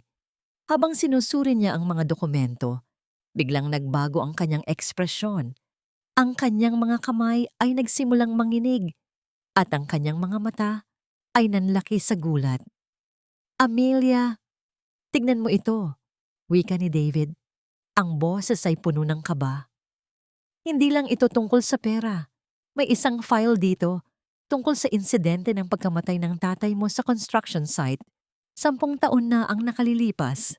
Dahan-dahang kinuha ni Amelia ang dokumento. Ang kanyang paningin ay nakatuon sa isang autopsy report at isang police statement na may lagda ni Miguel Reyes. Habang binabasa niya ang bawat salita, ang kanyang puso ay tila tumigil sa pagtibok. Ang aksidenteng pumatay sa kanyang ama ay hindi pala isang aksidente. Ito ay isang planadong structural failure na idinisenyo upang patahimikin ang nag-iisang taong nakatuklas sa malaking pandaraya ng mga Reyes. Pinatay nila ang tatay ko. Bulong ni Amelia. Ang kanyang boses ay tila isang malamig na hangin na nagmumula sa kailaliman ng impyerno. Ngunit hindi pa doon natatapos ang lahat. Sa pinakailalim ng folder, may isang maliit na litrato. Isang litrato ni Miguel na may kasamang isang batang lalaki na kamukhang-kamukha niya. At sa likod nito ay may nakasulat na petsa. Isang petsa na nagpapatunay na ang anak ni Miguel kay Sofia ay hindi lamang isang bunga ng kamakailang pagtataksil. Ang bata ay 12 taong gulang na. Ibig sabihin, bago pa man ikasal si Miguel kay Amelia, meron na siyang pamilya. Ang buong 10 taon ng kanilang kasal ay isang malaking kasinungalingan upang gamitin lamang ang pangalan at talento ni Amelia. Paano haharapin ni Amelia ang katotohanan na ang bawat gabi na itinulog niya sa piling ni Miguel ay isang gabi ng pakikipagtabi sa pumatay sa kanyang ama at sa lalaking meron ng ibang buhay bago pa man siya makilala? At ano ang susunod na hakbang ni Amelia ngayong alam na niyang ang kanyang buong buhay ay itinayo sa ibabaw ng isang libingan? Ang bawat tibok ng puso ko sa loob ng 10 taon ay tila isang maling sukat sa isang gusaling nakatayo sa ibabaw ng mga lihim at bangkay. Ang boses ni Amelia ay tila isang tuyot na bulong na naglalakbay sa maliit na espasyo ng lumang opisina sa Binondo. Ang larawan ng batang lalaki, ang 12 taong gulang na anak ni Miguel, ay nanginginig sa kanyang mga daliri. Ang bawat detalye ng mukha ng bata, ang mga mata na kamukhang kamukha ni Miguel, ay tila mga lason na dahan-dahang pumapatay sa natitirang bahagi ng kanyang kaluluwa. 10 taon, 10 taon siyang naniwala na siya ang katuwang, ang minamahal, at ang tanging reyna sa buhay ni Miguel. Ngunit ang katotohanan ay mas masahol pa sa basura. Siya ay ginamit lamang na panakip-butas, isang marangal na pangalan, upang itago ang isang pamilyang binuo na ni Miguel bago pa man siya makilala. At ang mas masakit, ang kanyang ama, ang lalaking nagturo sa kanya kung paano bumuo ng pangarap, ay pinatay ng mismong lalaking pinangakuan niyang mamahalin hanggang sa huling hininga. Naramdaman ni Amelia ang isang matinding lamig na nagmumula sa kanyang mga buto. Ang kanyang paningin ay nagsimulang magdilim at ang hangin sa loob ng silid ay tila nauubos. Ang mga dokumento sa ibabaw ng mesa ay tila nagsasayaw, nagtatawanan sa kanyang kamangmangan. Dahan-dahang binitawan ng kanyang mga kamay ang folder at ang mga papel ay nagkalat sa sahig, tila mga puting talulot ng isang bulaklak na tuluyan ng nalanta. Amelia! Isang malambot at mainit na kamay ang humawak sa kanyang nanginginig na balat. Ito ay si David. Ang kanyang presensya ay tila isang matatag na pundasyon sa gitna ng lindol na kasalukuyang nagwawasak sa mundo ni Amelia. Hindi ito ang haplos ng isang abogadong nagtatrabaho lamang. Ito ay ang haplos ng isang taong matagal nang naghihintay na masalo ang kanyang pagbagsak. Tiningnan ni Amelia si David at sa gitna ng kanyang mga luha, nakita niya ang malalim na lungkot at pag-aalala sa mga mata ng lalaki. "You don't have to carry this alone anymore," mahinahong wika ni David. Ang boses niya ay tila isang mainit na kape sa gitna ng bagyo. "Nandito ako. Handa akong maging katuwang mo sa pagbuo ng katarungang matagal nang ninakaw sa iyo." Ang namayani ng kuhanin ni David ang isang baso ng tubig at maingat na inilapit ito sa mga labi ni Amelia. Ang banayad na pagdampi ng baso at ang pag-alalay ni David sa kanyang ulo ay tila isang munting sining ng pagkalinga. Sa sandaling iyon, naramdaman ni Amelia ang isang kislap ng liwanag. Isang damdaming akala niya ay namatay na kasama ng kanyang mga pangarap. Ito ay ang pakiramdam ng pagiging mahalaga, hindi bilang isang dekorasyon, kundi bilang isang tao. "David, kailangan nating gawin ito sa paraang hindi nila makakalimutan," wika ni Amelia. Ang kanyang boses ay biglang naging matigas at malamig. Ang kanyang mga luha ay natuyo at sa halip, isang matalim na determinasyon ang pumalit sa kanyang mga mata. "Gagamitin ko ang anibersaryo ng kumpanya sa susunod na linggo. Doon, sa harap ng lahat ng kanilang mga bisita, sa harap ng media, at sa harap ng buong Maynila, gigibain ko ang bawat pader ng kanilang kasinungalingan." Sa gitna ng kanilang pagpaplano, biglang tumunog ang telepono ni Amelia. Isang hindi kilalang numero. Pagkasagot niya, ang boses sa kabilang linya ay tila isang kalasing ng basag na kristal. "Amelia, akala mo ba ay nakatakas ka na?" Ito ay si Miguel. Ang kanyang boses ay hindi na ang malambing na boses na nakasanayan ni Amelia, kundi isang boses ng isang desperadong hayop. "I have your father's original blueprints, Amelia. Ang mga orihinal na guhit na hindi mo kailanman nakita. Kung gusto mong makuha ang mga ito, bumalik ka sa penthouse ngayon din. Mag-isa. Nanigas si Amelia. Ang mga orihinal na blueprints ng kanyang ama ay ang tanging alaala na natitira sa talento nito bago ito pumanaw. Alam ni Miguel kung saan siya sasaktan. Alam ni Miguel ang kanyang pinakamahinang bahagi. Huwag kang pumunta, Amelia. It's a trap. Babala ni David habang mahigpit na nakahawak sa kanyang braso. Ngunit tiningnan lamang siya ni Amelia nang may mapait na ngiti. Alam ko, David, pero minsan, kailangang pumasok sa loob ng isang gumuguhong gusali upang mailigtas ang pinakamahalagang kayamanan. Habang naghahanda si Amelia na umalis, napansin niya ang isang maliit na detalyeng nakasulat sa likod ng folder ni Mang Carding na hindi niya napansin kanina. Isang pangalan ng isang kumpanya na pagmamay-ari ni Doña Elvira, isang kumpanyang nagbebenta ng mga materyales na depektibo para sa mga malalaking proyekto ng gobyerno. Isang malaking pagsabog ng katotohanan ang naghihintay. Ngunit habang papasok si Amelia sa sasakyan, isang itim na kotse ang dahan-dahang sumusunod sa kanila mula sa malayo. Hindi ito ang mga tauhan ni Miguel. Ito ay isang mas madilim at mas makapangyarihang puwersa na hindi pa nila nakikilala. Sino ang nagmamay-ari ng itim na kotseng iyon? At sa kanyang pagbabalik sa penthouse, maililigtas nga ba ni Amelia ang mga pangarap ng kanyang ama? O siya ba ay tuluyang mababaon sa mga guho ng isang panibagong patibong? Akala mo ba talaga ay mananalo ka sa akin, Amelia? Isang pirasong papel lang ang hawak mo habang ako ang may hawak ng leeg ng iyong nakaraan. Ang boses ni Miguel ay tila isang malupit na halakhak ng tadhana nang muling tumapak si Amelia sa loob ng penthouse. Ang bawat hakbang niya sa makintab na sahig ay tila pagtapak sa isang marupok na tulay na anumang sandali ay maaaring gumuho. Sa gitna ng sala, nakatayo si Miguel. Hawak ang isang kulay kape na folder. Ang orihinal na blueprints ng kanyang ama. Ang mga papel na yon ay tila mga labi ng isang santong nais niyang iligtas mula sa apoy. Sa tabi ni Miguel ay nakatayo si Sofia. Ang kanyang muka ay puno ng tagumpay at pang-uuyam. Hawak niya ang isang baso ng alak. Ang tunog ng yelo na tumatama sa baso ay tila isang orasan na nagbibilang ng pagkatalo ni Amelia. Ang irony ng sitwasyon ay tila isang mitya. Narito si Amelia, ang tunay na arkitekto na nagsusumamo sa mga magnanakaw na nagpapatakbo ng kanyang buhay. Ibigay mo na sa akin ang mga dokumentong yon, Miguel. Tapusin na natin ito. Mahinahong wika ni Amelia.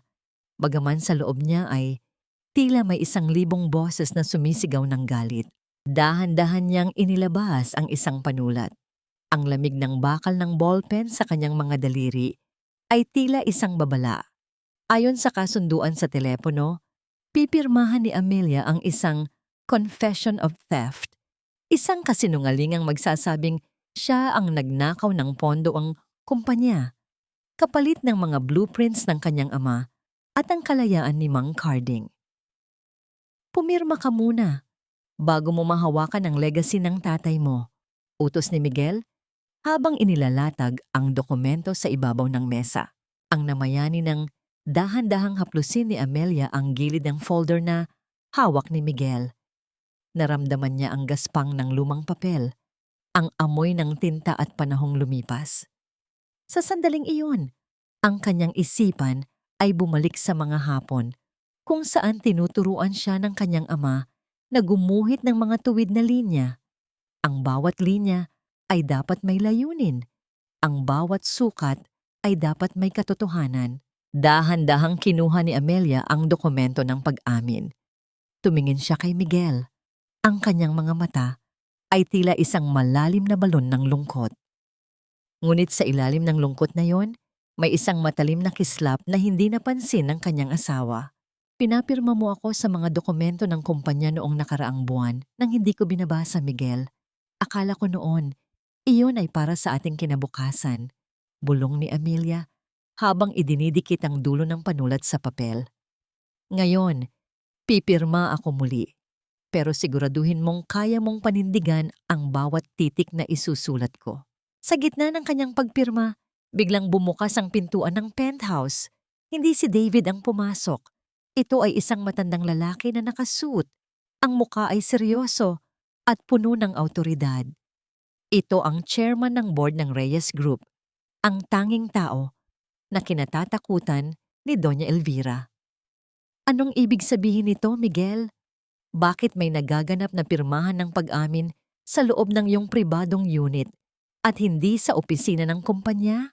Ang boses ng chairman ay tila isang kulog na nagpatahimik sa buong silid.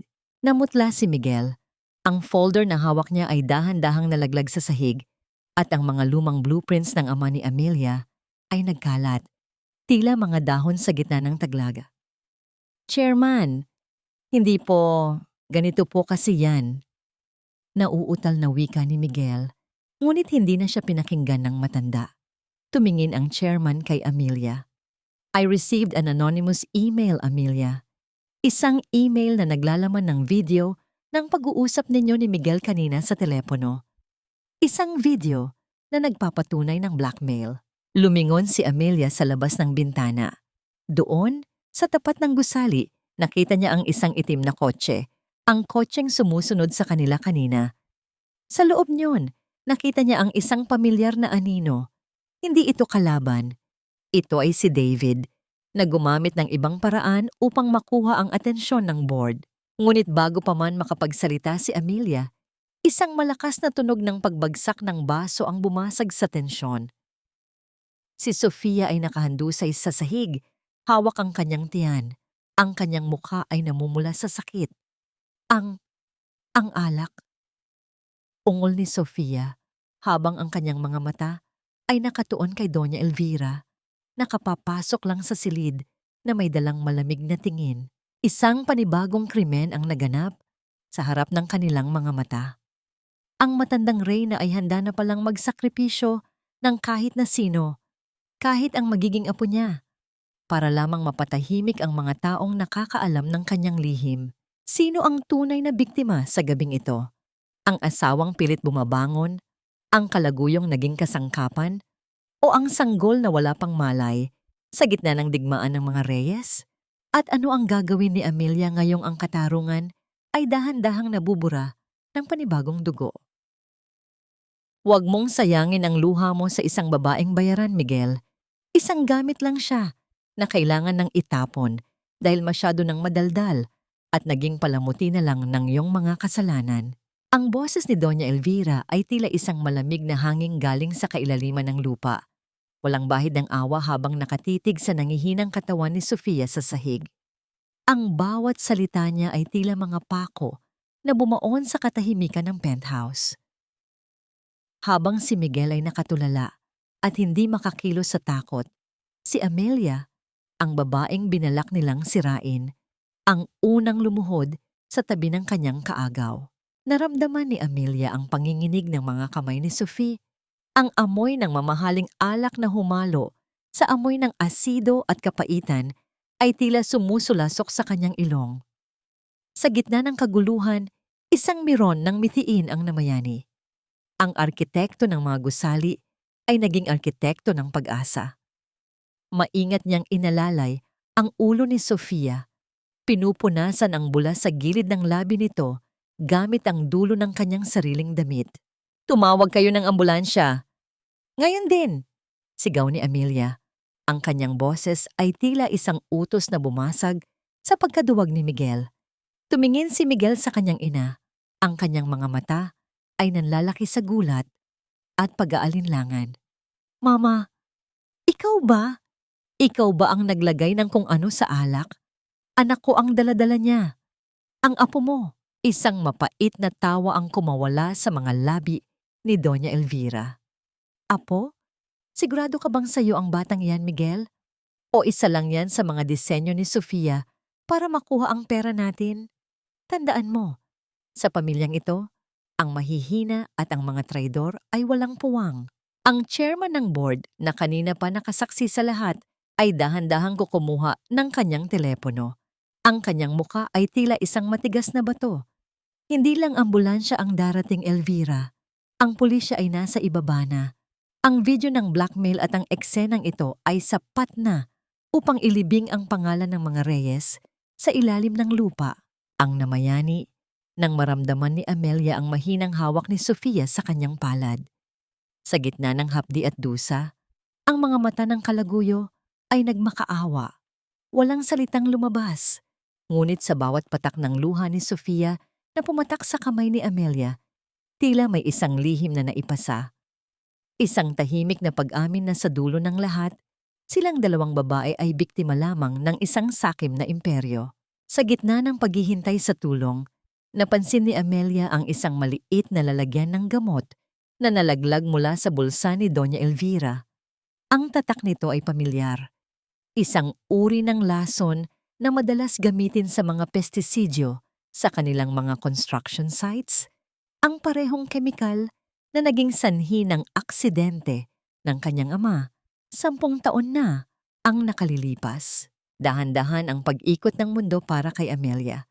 Ang bawat piraso ng puzzle ay dahan-dahang nabubuo. Hindi lang si Miguel ang pumatay sa kanyang ama. Ang utak ng lahat, ang arkitekto ng bawat kamatayan, at bawat kasinungalingan sa pamilyang ito, ay ang babaeng nakatayo sa harap niya na may suot na perlas at seryosong mukha. Hindi ka makakatakas ngayon, Doña Elvira, bulong ni Amelia, habang nananatiling nakaluhod sa tabi ni Sofia.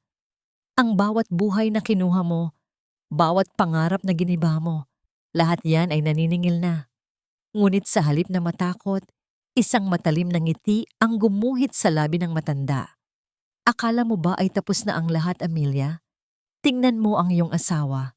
Tingnan mo ang lalaking minahal mo. Lumingon si Amelia kay Miguel. Ang lalaki ay dahan-dahang lumalapit sa vault sa dingding, hindi upang kumuha ng tulong para kay Sofia, kundi upang iligtas ang mga huling bundle ng pera at ang mga orihinal na titulo ng lupa. Sa gitna ng buhay at kamatayan, ang kasakiman pa rin ang nanaig sa puso ni Miguel. Isang malakas na tunog ng sirena ang narinig mula sa ibaba, tila isang humagulgol na hudyat ng paparating na hustisya.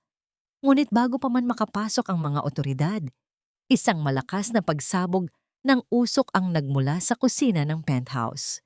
Ang mga sprinklers ay muling bumukas, ngunit sa pagkakataong ito, hindi tubig ang lumalabas, kundi isang madilim at malaapot na likido na amoy gasolina. Kung hindi mapapa sa akin ang imperyong ito, walang sino man ang makikinabang dito. Sigaw ni Doña Elvira habang may hawak na isang lighter. Ang katahimikan ay tila naging isang mitya na handang sumabog. Ang penthouse na itinayo sa ibabaw ng mga pangarap ni Amelia ay magiging isang malaking kabaong para sa kanilang lahat. Paano ililigtas ni Amelia ang kanyang sarili at ang babaeng nagtaksil sa kanya mula sa nagbabadyang apoy? At sa huling sandali ng kaguluhan, sino ang pipiliin ni Miguel? Ang kanyang ina, ang kanyang anak, o ang kanyang sariling kaligtasan dala ang mga ninakaw na kayamanan? Isang bahay na itinayo sa kasinungalingan ay mas mabilis na tinutupok ng apoy kaysa sa anumang tuyot na damo sa gitna ng tag-araw. Ang boses ni Amelia ay tila isang malungkot na panalangin habang pinapanood niya ang maliit na apoy mula sa lighter ni Doña Elvira na dahan-dahang lumalapit sa sahig na basang-basa ng gasolina. Ang amoy ng nakalalasing na likido ay tila isang dambuhalang kamay na sumasakal sa kanyang hininga. Sa gitna ng nagbabadyang impyerno, ang penthouse na dati ay simbolo ng kanyang ninakaw na pangarap ay naging isang malaking hurno ng kamatayan. Mama, huwag! Mabamatay tayong lahat dito! Sigaw ni Miguel. Ang kanyang boses ay puno ng desperasyon habang pilit niyang isinisiksik ang mga bundle ng pera sa loob ng kanyang bag. Ngunit ang kanyang mga mata ay hindi nakatingin sa panganib ng kanyang ina, kundi sa vault na tila ba iyon ang kanyang tanging Diyos. Isang malakas na ugong ng init ang biglang sumabog sa buong silid nang bitawan ni Doña Elvira ang lighter. Ang apoy ay tila isang nagugutom na hayop na mabilis na gumapang sa bawat sulok, sumasayaw sa ibabaw ng mamahaling karpet at lalamunin ang bawat piraso ng kasangkapan. Ang usok ay naging itim at makapal, Tila mga dila ng demonyo na pilit binubura ang bawat alaala ng karangyaan sa loob ng silid. Amelia, tulong! Isang mahinang ungol mula kay Sofia ang humila sa atensyon ni Amelia. Ang babae ay namumutla na. Ang kanyang mga mata ay dahan-dahang tumitirik dahil sa lason at sa kakulangan ng hangin. Ang namayani nang makita ni Amelia ang panyo ni David na nasa kanyang bulsa. Ang panyong ginamit niya noong sugatan ang kanyang kamay. Walang pag-aalinlangan niyang binasa ito ng tubig mula sa isang baso at itinakip sa ilong at bibig ni Sofia. Sa sandaling iyon, ang galit ni Amelia ay natunaw at napalitan ng isang banal na tungkulin. Bilang isang arkitekto, ang trabaho niya ay magligtas ng buhay, hindi ang manood ng pagguho nito. Miguel, tulungan mo ako. Buhatin mo si Sofia. Sigaw ni Amelia sa gitna ng ingay ng naglalagablab na apoy. Ngunit si Miguel ay tila nawala na sa kanyang katinuan. Niyakap niya ang bag ng pera at tumakbo patungo sa fire exit. Nilalampasan ng kanyang asawa, ang kanyang ina, at ang babaeng nagdadala ng kanyang anak. Ang tunog ng kanyang mabilis na mga hakbang na papalayo ay tila huling pako sa kabaong ng anumang pag-asang natitira sa puso ni Amelia para sa lalaking ito. Iwanan mo na ako, Amelia. Karapat-dapat ako rito. Bulong ni Doña Elvira habang nakaupo sa gitna ng apoy. Ang kanyang mga mata ay nakatingin sa kawalan. Tila tinatanggap na ang kanyang hatol. Walang sino man ang dapat mamatay sa ganitong paraan, kahit ikaw, sagot ni Amelia, habang pilit na kinakaladkad ang nanghihinang katawan ni Sofia patungo sa balkonahe. Naramdaman ni Amelia ang tindi ng init na humahaplos sa kanyang likuran. Tila sinusunog ang kanyang balat.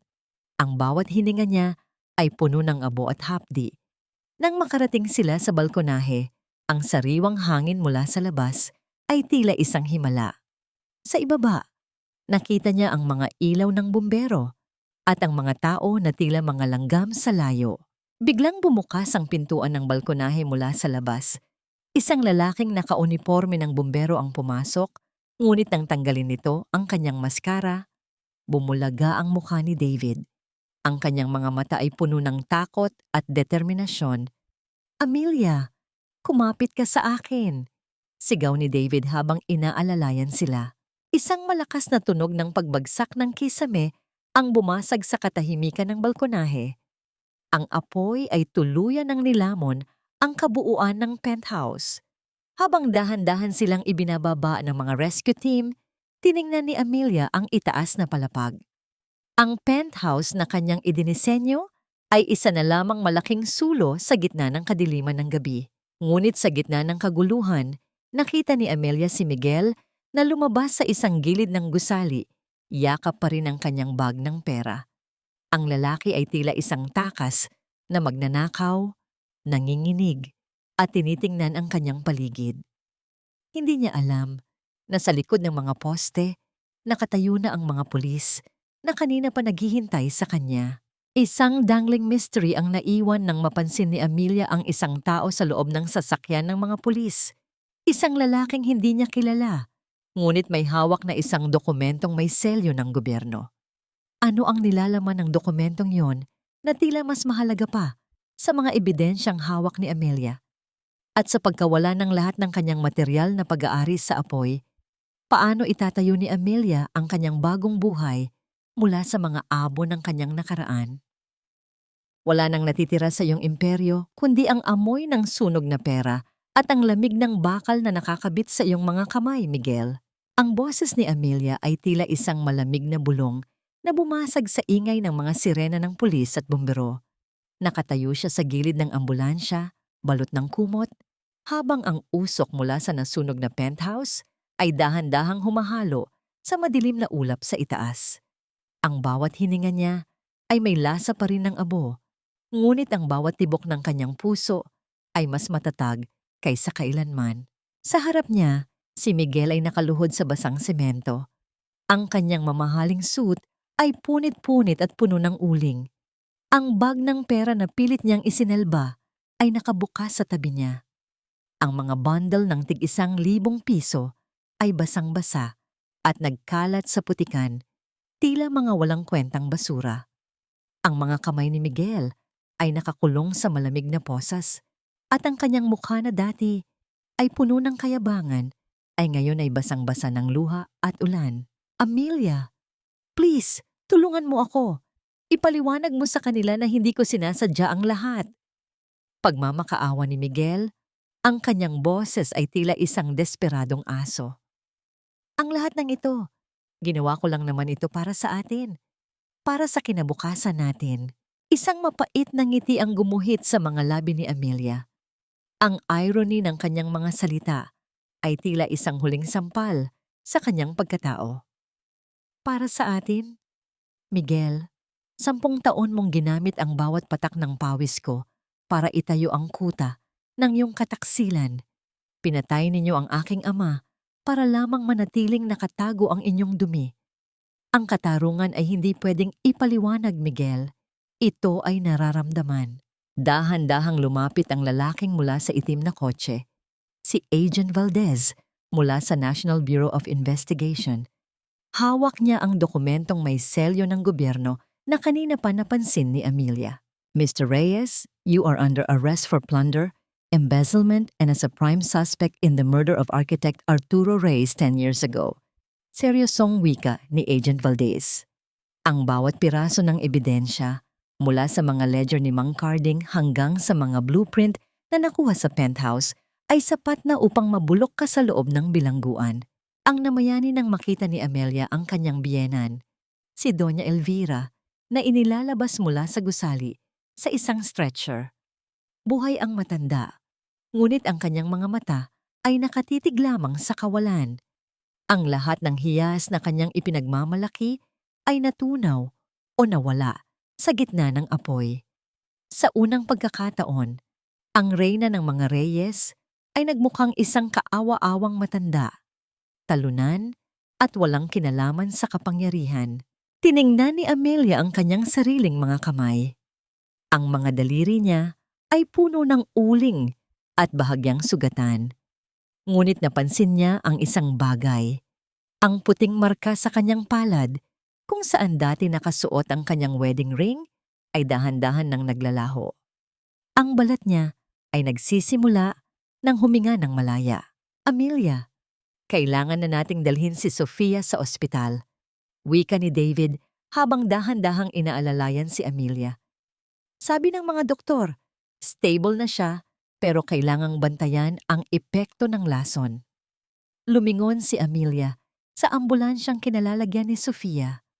Kahit na ito ang babaeng sumira sa kanyang tahanan, naramdaman ni Amelia ang isang kakaibang kapayapaan. Sa pagliligtas niya rito, parang iniligtas na rin niya ang sarili niya mula sa poot na maaring lumamon sa kanyang buong pagkatao. David, tapos na ba ang lahat? Tanong ni Amelia habang ang ulan ay dahan-dahang tumitila. Hindi pa, Amelia. Ito pa lang ang simula ng iyong pag-akyat muli. Sagot ni David. Ang kanyang mga mata ay puno ng paghanga at isang pangakong hindi na kailanman mapapako. Habang pinapanood ni Amelia ang pag-alis ng sasakyan ng pulis na nagdadala kay Miguel, naramdaman niya ang isang huling tinik na nabunot sa kanyang dibdib.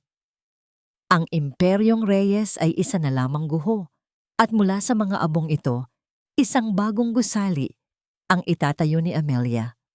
Isang gusali na ang pundasyon ay katotohanan at ang bawat bintana ay nagpapakita ng liwanag ng pag-asa.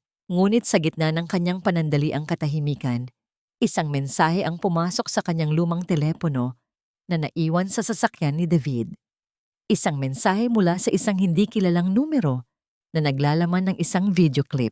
Ang video ay nagpapakita ng isang tagpo 10 taon na ang nakalilipas, isang tagpo kung saan hindi lamang si Miguel at Doña Elvira ang nasa construction site nang mamatay ang kanyang ama. May isa pang tao na naroon, isang taong pamilyarang likod, at may hawak itong panulat na tila pumipirma sa isang dokumento. Sino ang ikatlong taong ito na kasabwat sa pagpaslang sa kanyang ama? At bakit tila ang anino nito ay kamukhang-kamukha ng isang taong kasalukuyang pinagkakatiwalaan ni Amelia sa gitna ng kanyang pakikipaglaban. Ang pagtitiwala ay parang isang salamin na kapag nabasag, kahit anong idikit mo, laging may lamat na matitira. Ang boses ni Amelia sa loob ng kanyang isipan ay tila isang malamig na hanging umiihip sa loob ng tahimik na opisina ni David. Hawak niya ang kanyang telepono. Ang liwanag ng screen ay nagbibigay ng kakaibang kislap sa kanyang mga mata habang paulit-ulit niyang pinapanood ang 10 segundong video clip. Ang ulan sa labas ay tumigil na, ngunit ang bagyo sa loob ng kanyang dibdib ay muling nagngangalit. Sa malabong kuha ng video, nakita niya ang kanyang ama na nakatayo sa gilid ng isang ginagawang gusali. At sa likod nito, isang lalaking nakasuit ang may hawak na panulat, tila may pinipirmahang dokumento bago ang malakas na pagguho ng mga bakal. Ang anino ng lalaki ay pamilyar. Ang paraan ng kanyang pagtayo, ang ayos ng kanyang buhok, at ang gintong relo sa kanyang kaliwang bisig na kumikislap sa ilalim ng araw. Amelia, bakit hindi mo pa iniinom ang tsaa mo? Masyado nang lumalamig ang gabi. Wika ni David habang dahan-dahang pumapasok sa silid, may dalang tray. Ang namayani ng ilapag ni David ang tsaa sa harap ni Amelia. Ang banayad na tunog ng tasa na sumasayad sa kahoy na mesa ay tila isang hudyat ng katahimikan. Napansin ni Amelia ang kamay ni David. Ang kanyang mga daliri ay mahaba at malinis. Ang parehong mga kamay na nagligtas sa kanya mula sa apoy. Ngunit nang dumapo ang kanyang paningin sa bisig ni David, wala siyang nakitang gintong relo. Dahan-dahang huminga ng malalim si Amelia. Ang kanyang puso ay tila isang timbangan na pilit tinitimbang ang kanyang pag-ibig at ang kanyang hinala. David, matagal mo na bang kilala ang chairman ng board, si Mr. Santiago? Bahagyang natigilan si David, ang kanyang mga mata ay nagpakita ng isang panandaliang pagkagulat bago muling bumalik sa pagiging kalmado. Si Tito Antonio? Oo, siya ang nagpaaral sa akin sa law school pagkatapos mamatay ng mga magulang ko. Bakit mo na itanong? Ang salitang tito ay tila isang malakas na kulog sa pandinig ni Amelia. Ang lalaking tumulong sa kanya, ang lalaking naglabas ng video laban kay Miguel, at ang lalaking itinuring niyang tagapagligtas ay may malalim palang koneksyon sa chairman. Ang puzzle na akala niya ay tapos na ay dahan-dahang nagkakaroon ng isang panibagong hugis, isang hugis na mas madilim at mas malupit. Nakita ko ang relong ito sa video ng tatay ko. Bulong ni Amelia habang ipinapakita ang screen kay David. Ang relong may emblem ng Reyes Group, ngunit ang design na ito ay para lamang sa mga founders. Sinabi sa akin ni Miguel noon na 3 lang ang ginawa nito, para sa kanya, para sa tatay niya, at para sa chairman. Tinitigan ni David ang screen. Ang kanyang mukha ay nawalan ng kulay at ang kanyang mga kamay ay dahan-dahang nakakuyom sa ibabaw ng mesa. Ang katahimikan sa pagitan nila ay tila isang pader na dahan-dahang itinatayo. Naghihiwalay sa 2 taong akala ay natagpuan na ang isa't isa. Amelia, makinig ka. Simula ni David, ang kanyang boses ay puno ng pait. Hindi ko alam ang tungkol sa videong ito. Ang alam ko lang, gusto ni Tito Antonio na pabagsakin si Miguel dahil sa paglustay ng pera. Pero hindi ko inakalang may kinalaman siya sa pagkamatay ng tatay mo. Isang high-stakes na tensyon ang bumalot sa silid. Kung ang chairman ang tunay na utak, ang pagkakakulong ni Miguel ay bahagi lamang ng isang mas malaking paglilinis ng dumi. Ibinigay ng chairman si Miguel bilang sakripisyo upang manatiling malinis ang kanyang sariling pangalan. At si David, sinadya man o hindi, ay naging kasangkapan sa planong ito. Ang anibersaryo ng kumpanya bukas. Wika ni Amelia, ang kanyang boses ay tila isang malamig na talim. Doon siya magbibigay ng talumpati tungkol sa bagong simula ng kumpanya. Doon niya ipapasa ang lahat ng kasalanan kay Miguel habang siya ang lalabas na bayani. Tumingin si Amelia sa lapis ng kanyang ama na nasa ibabaw ng mesa. Sa gitna ng kanyang pagkawasak, isang bagong plano ang nabubuo. Hindi siya titigil hanggat hindi niya natitibag ang huling pader ng kasinungalingan, kahit na ang pader na yon ay ang taong nagbigay sa kanya ng bagong pag-asa. Tutulungan mo ba ako, David? O kailangan ko ring ituring na bahagi ka ng guho? Tanong ni Amelia. Ang kanyang mga mata ay nakatusok sa kaluluwa ng lalaki.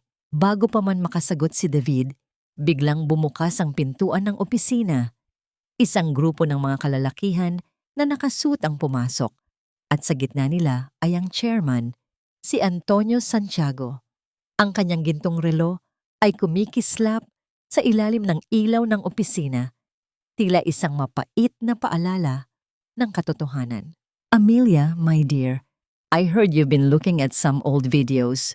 Wika ng chairman, ang kanyang boses ay puno ng mapagkunwaring pagkalinga. Masyado ka ng maraming nalalaman para sa isang arkitektong wala ng kumpanya.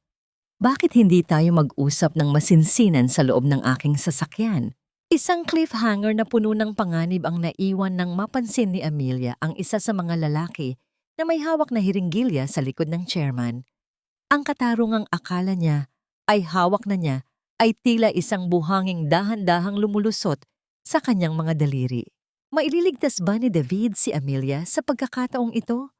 O ang kanyang utang na loob sa chairman ay mas matimbang kaysa sa kanyang pag-ibig sa babaeng muling nagturo sa kanya kung paano mabuhay? At ano ang tunay na nilalaman ng dokumentong pinirmahan ng kanyang ama sa video bago ito namatay? Ang pinakamasakit na pagtataksil ay hindi nagmumula sa iyong kaaway, kundi sa taong itinuring mong tagapagligtas sa gitna ng unos.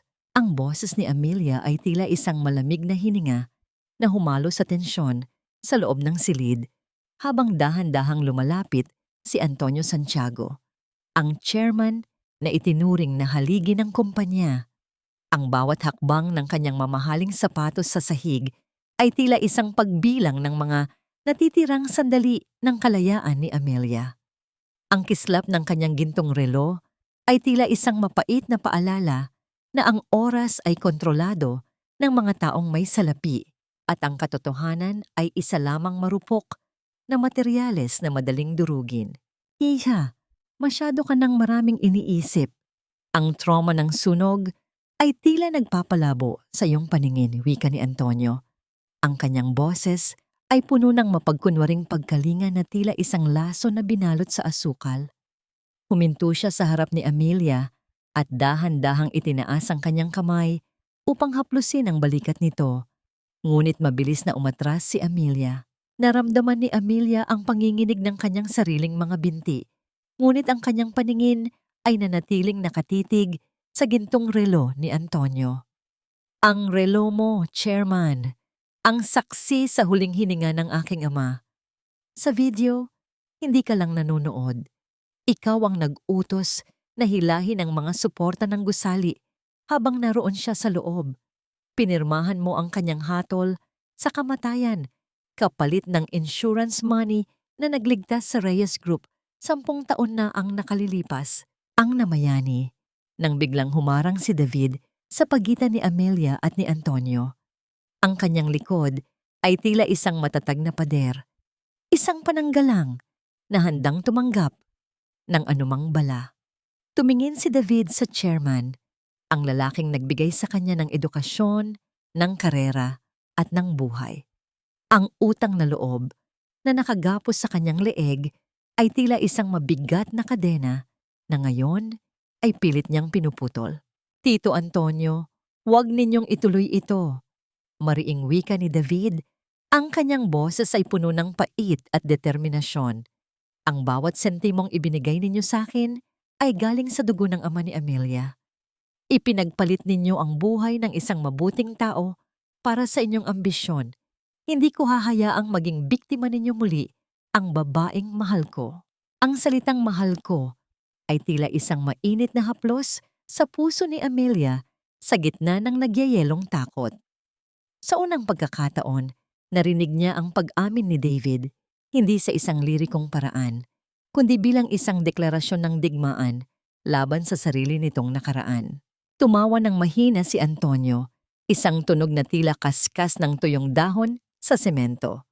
Mahal? David, ang pag-ibig ay isang depektong disenyo.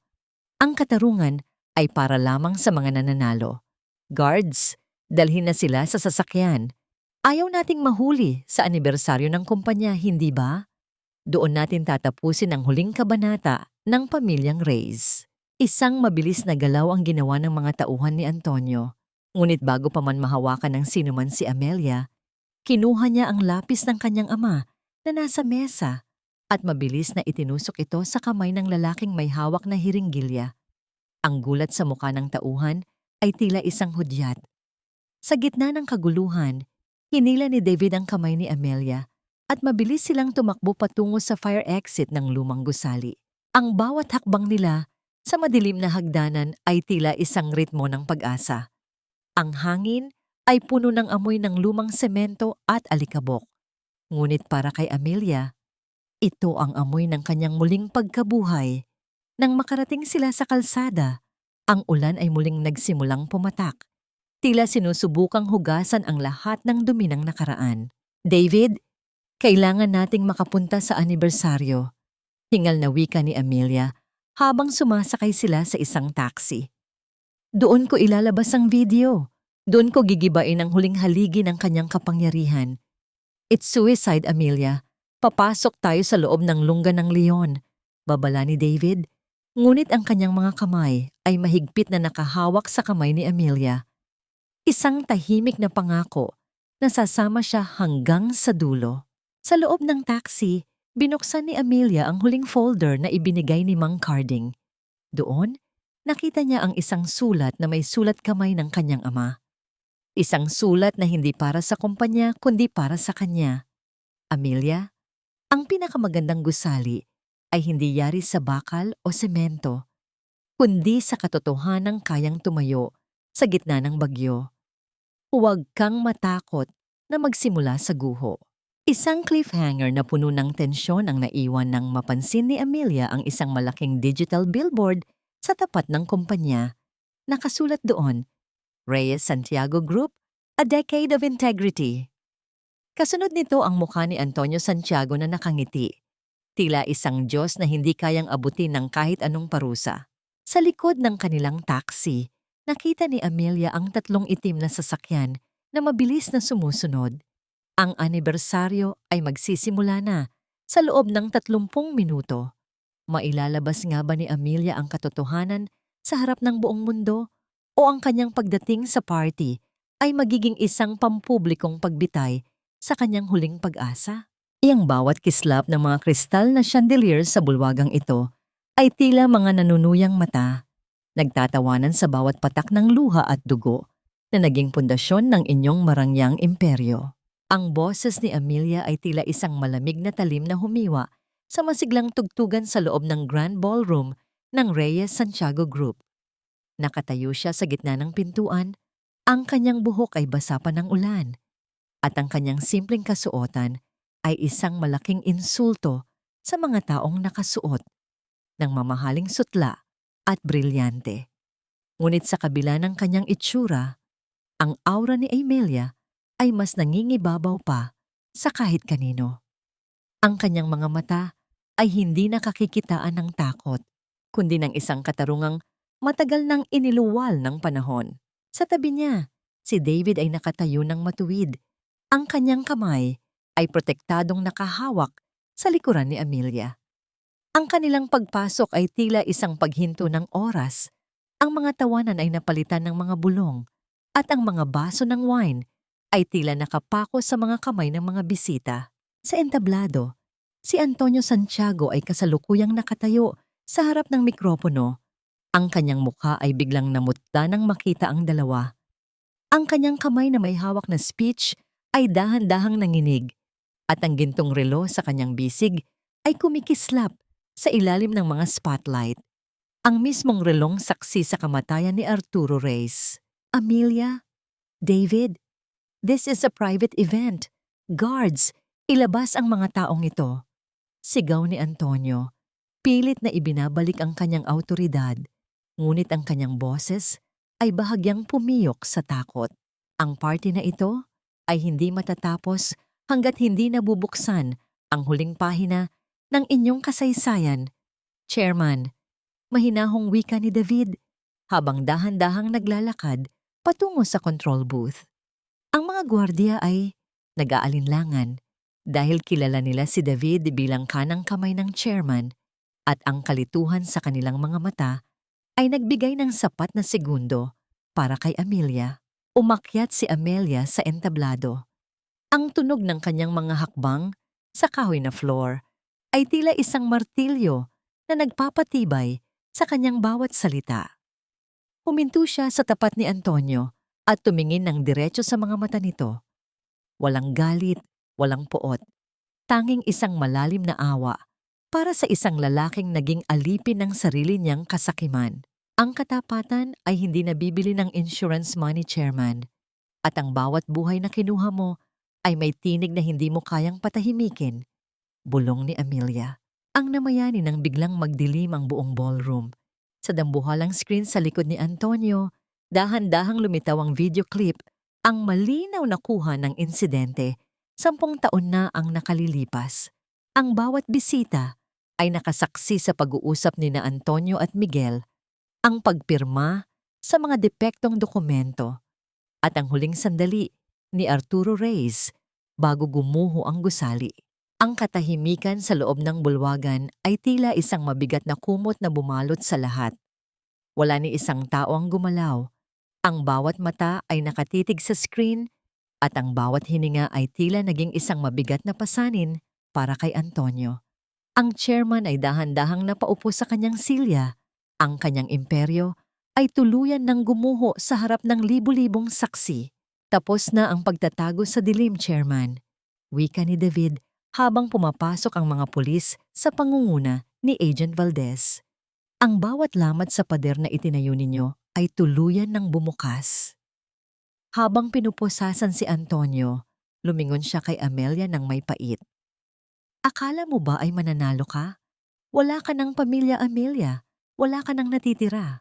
Ngunit ngumiti lamang si Amelia, isang ngiting puno ng kapayapaan. Mali ka, Chairman. Ngayon ko palang nababawi ang aking pamilya. Dahil ngayon, malaya na ang kaluluwa ng aking ama. Isang emotional pacing na sandali ang naganap nang lumapit si David kay Amelia pagkatapos mailabas si Antonio. Sa gitna ng nagkagulong mga bisita at mga reporter, tanging ang dalawa lamang ang tila na sa sarili nilang mundo. Maingat na hinawakan ni David ang kamay ni Amelia at sa unang pagkakataon, naramdaman ni Amelia ang isang uri ng init na hindi nagmumula sa galit o paghihiganti, kundi sa isang bagong simula. Salamat, David.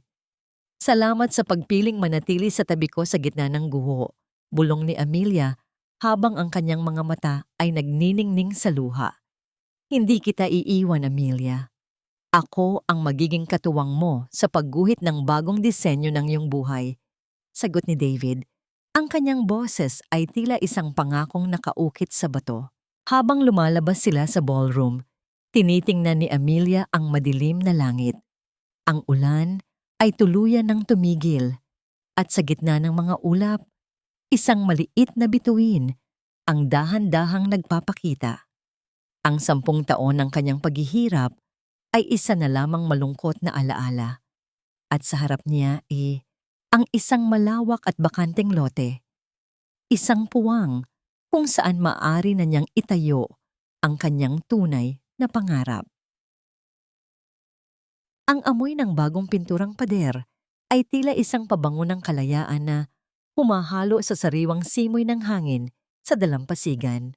1 taon ang lumipas mula nang gumuho ang Imperyong Reyes Santiago at sa harap ni Amelia ay nakatayo ang isang istrukturang hindi lamang yari sa semento at bakal. Ito ay isang tahanan, isang healing center para sa mga kababaihang biktima ng pang-aabuso na siya mismo ang nagdisenyo. Ang bawat bintana ay nakaharap sa pagsikat ng araw at ang bawat pasilyo ay malawak, tila humihinga ng malaya mula sa mga anino ng nakaraan. Dahan-dahang hinaplos ni Amelia ang gilid ng isang kahoy na poste. Wala na ang kalyo sa kanyang mga daliri mula sa pagluluto para sa isang lalaking hindi marunong magpasalamat.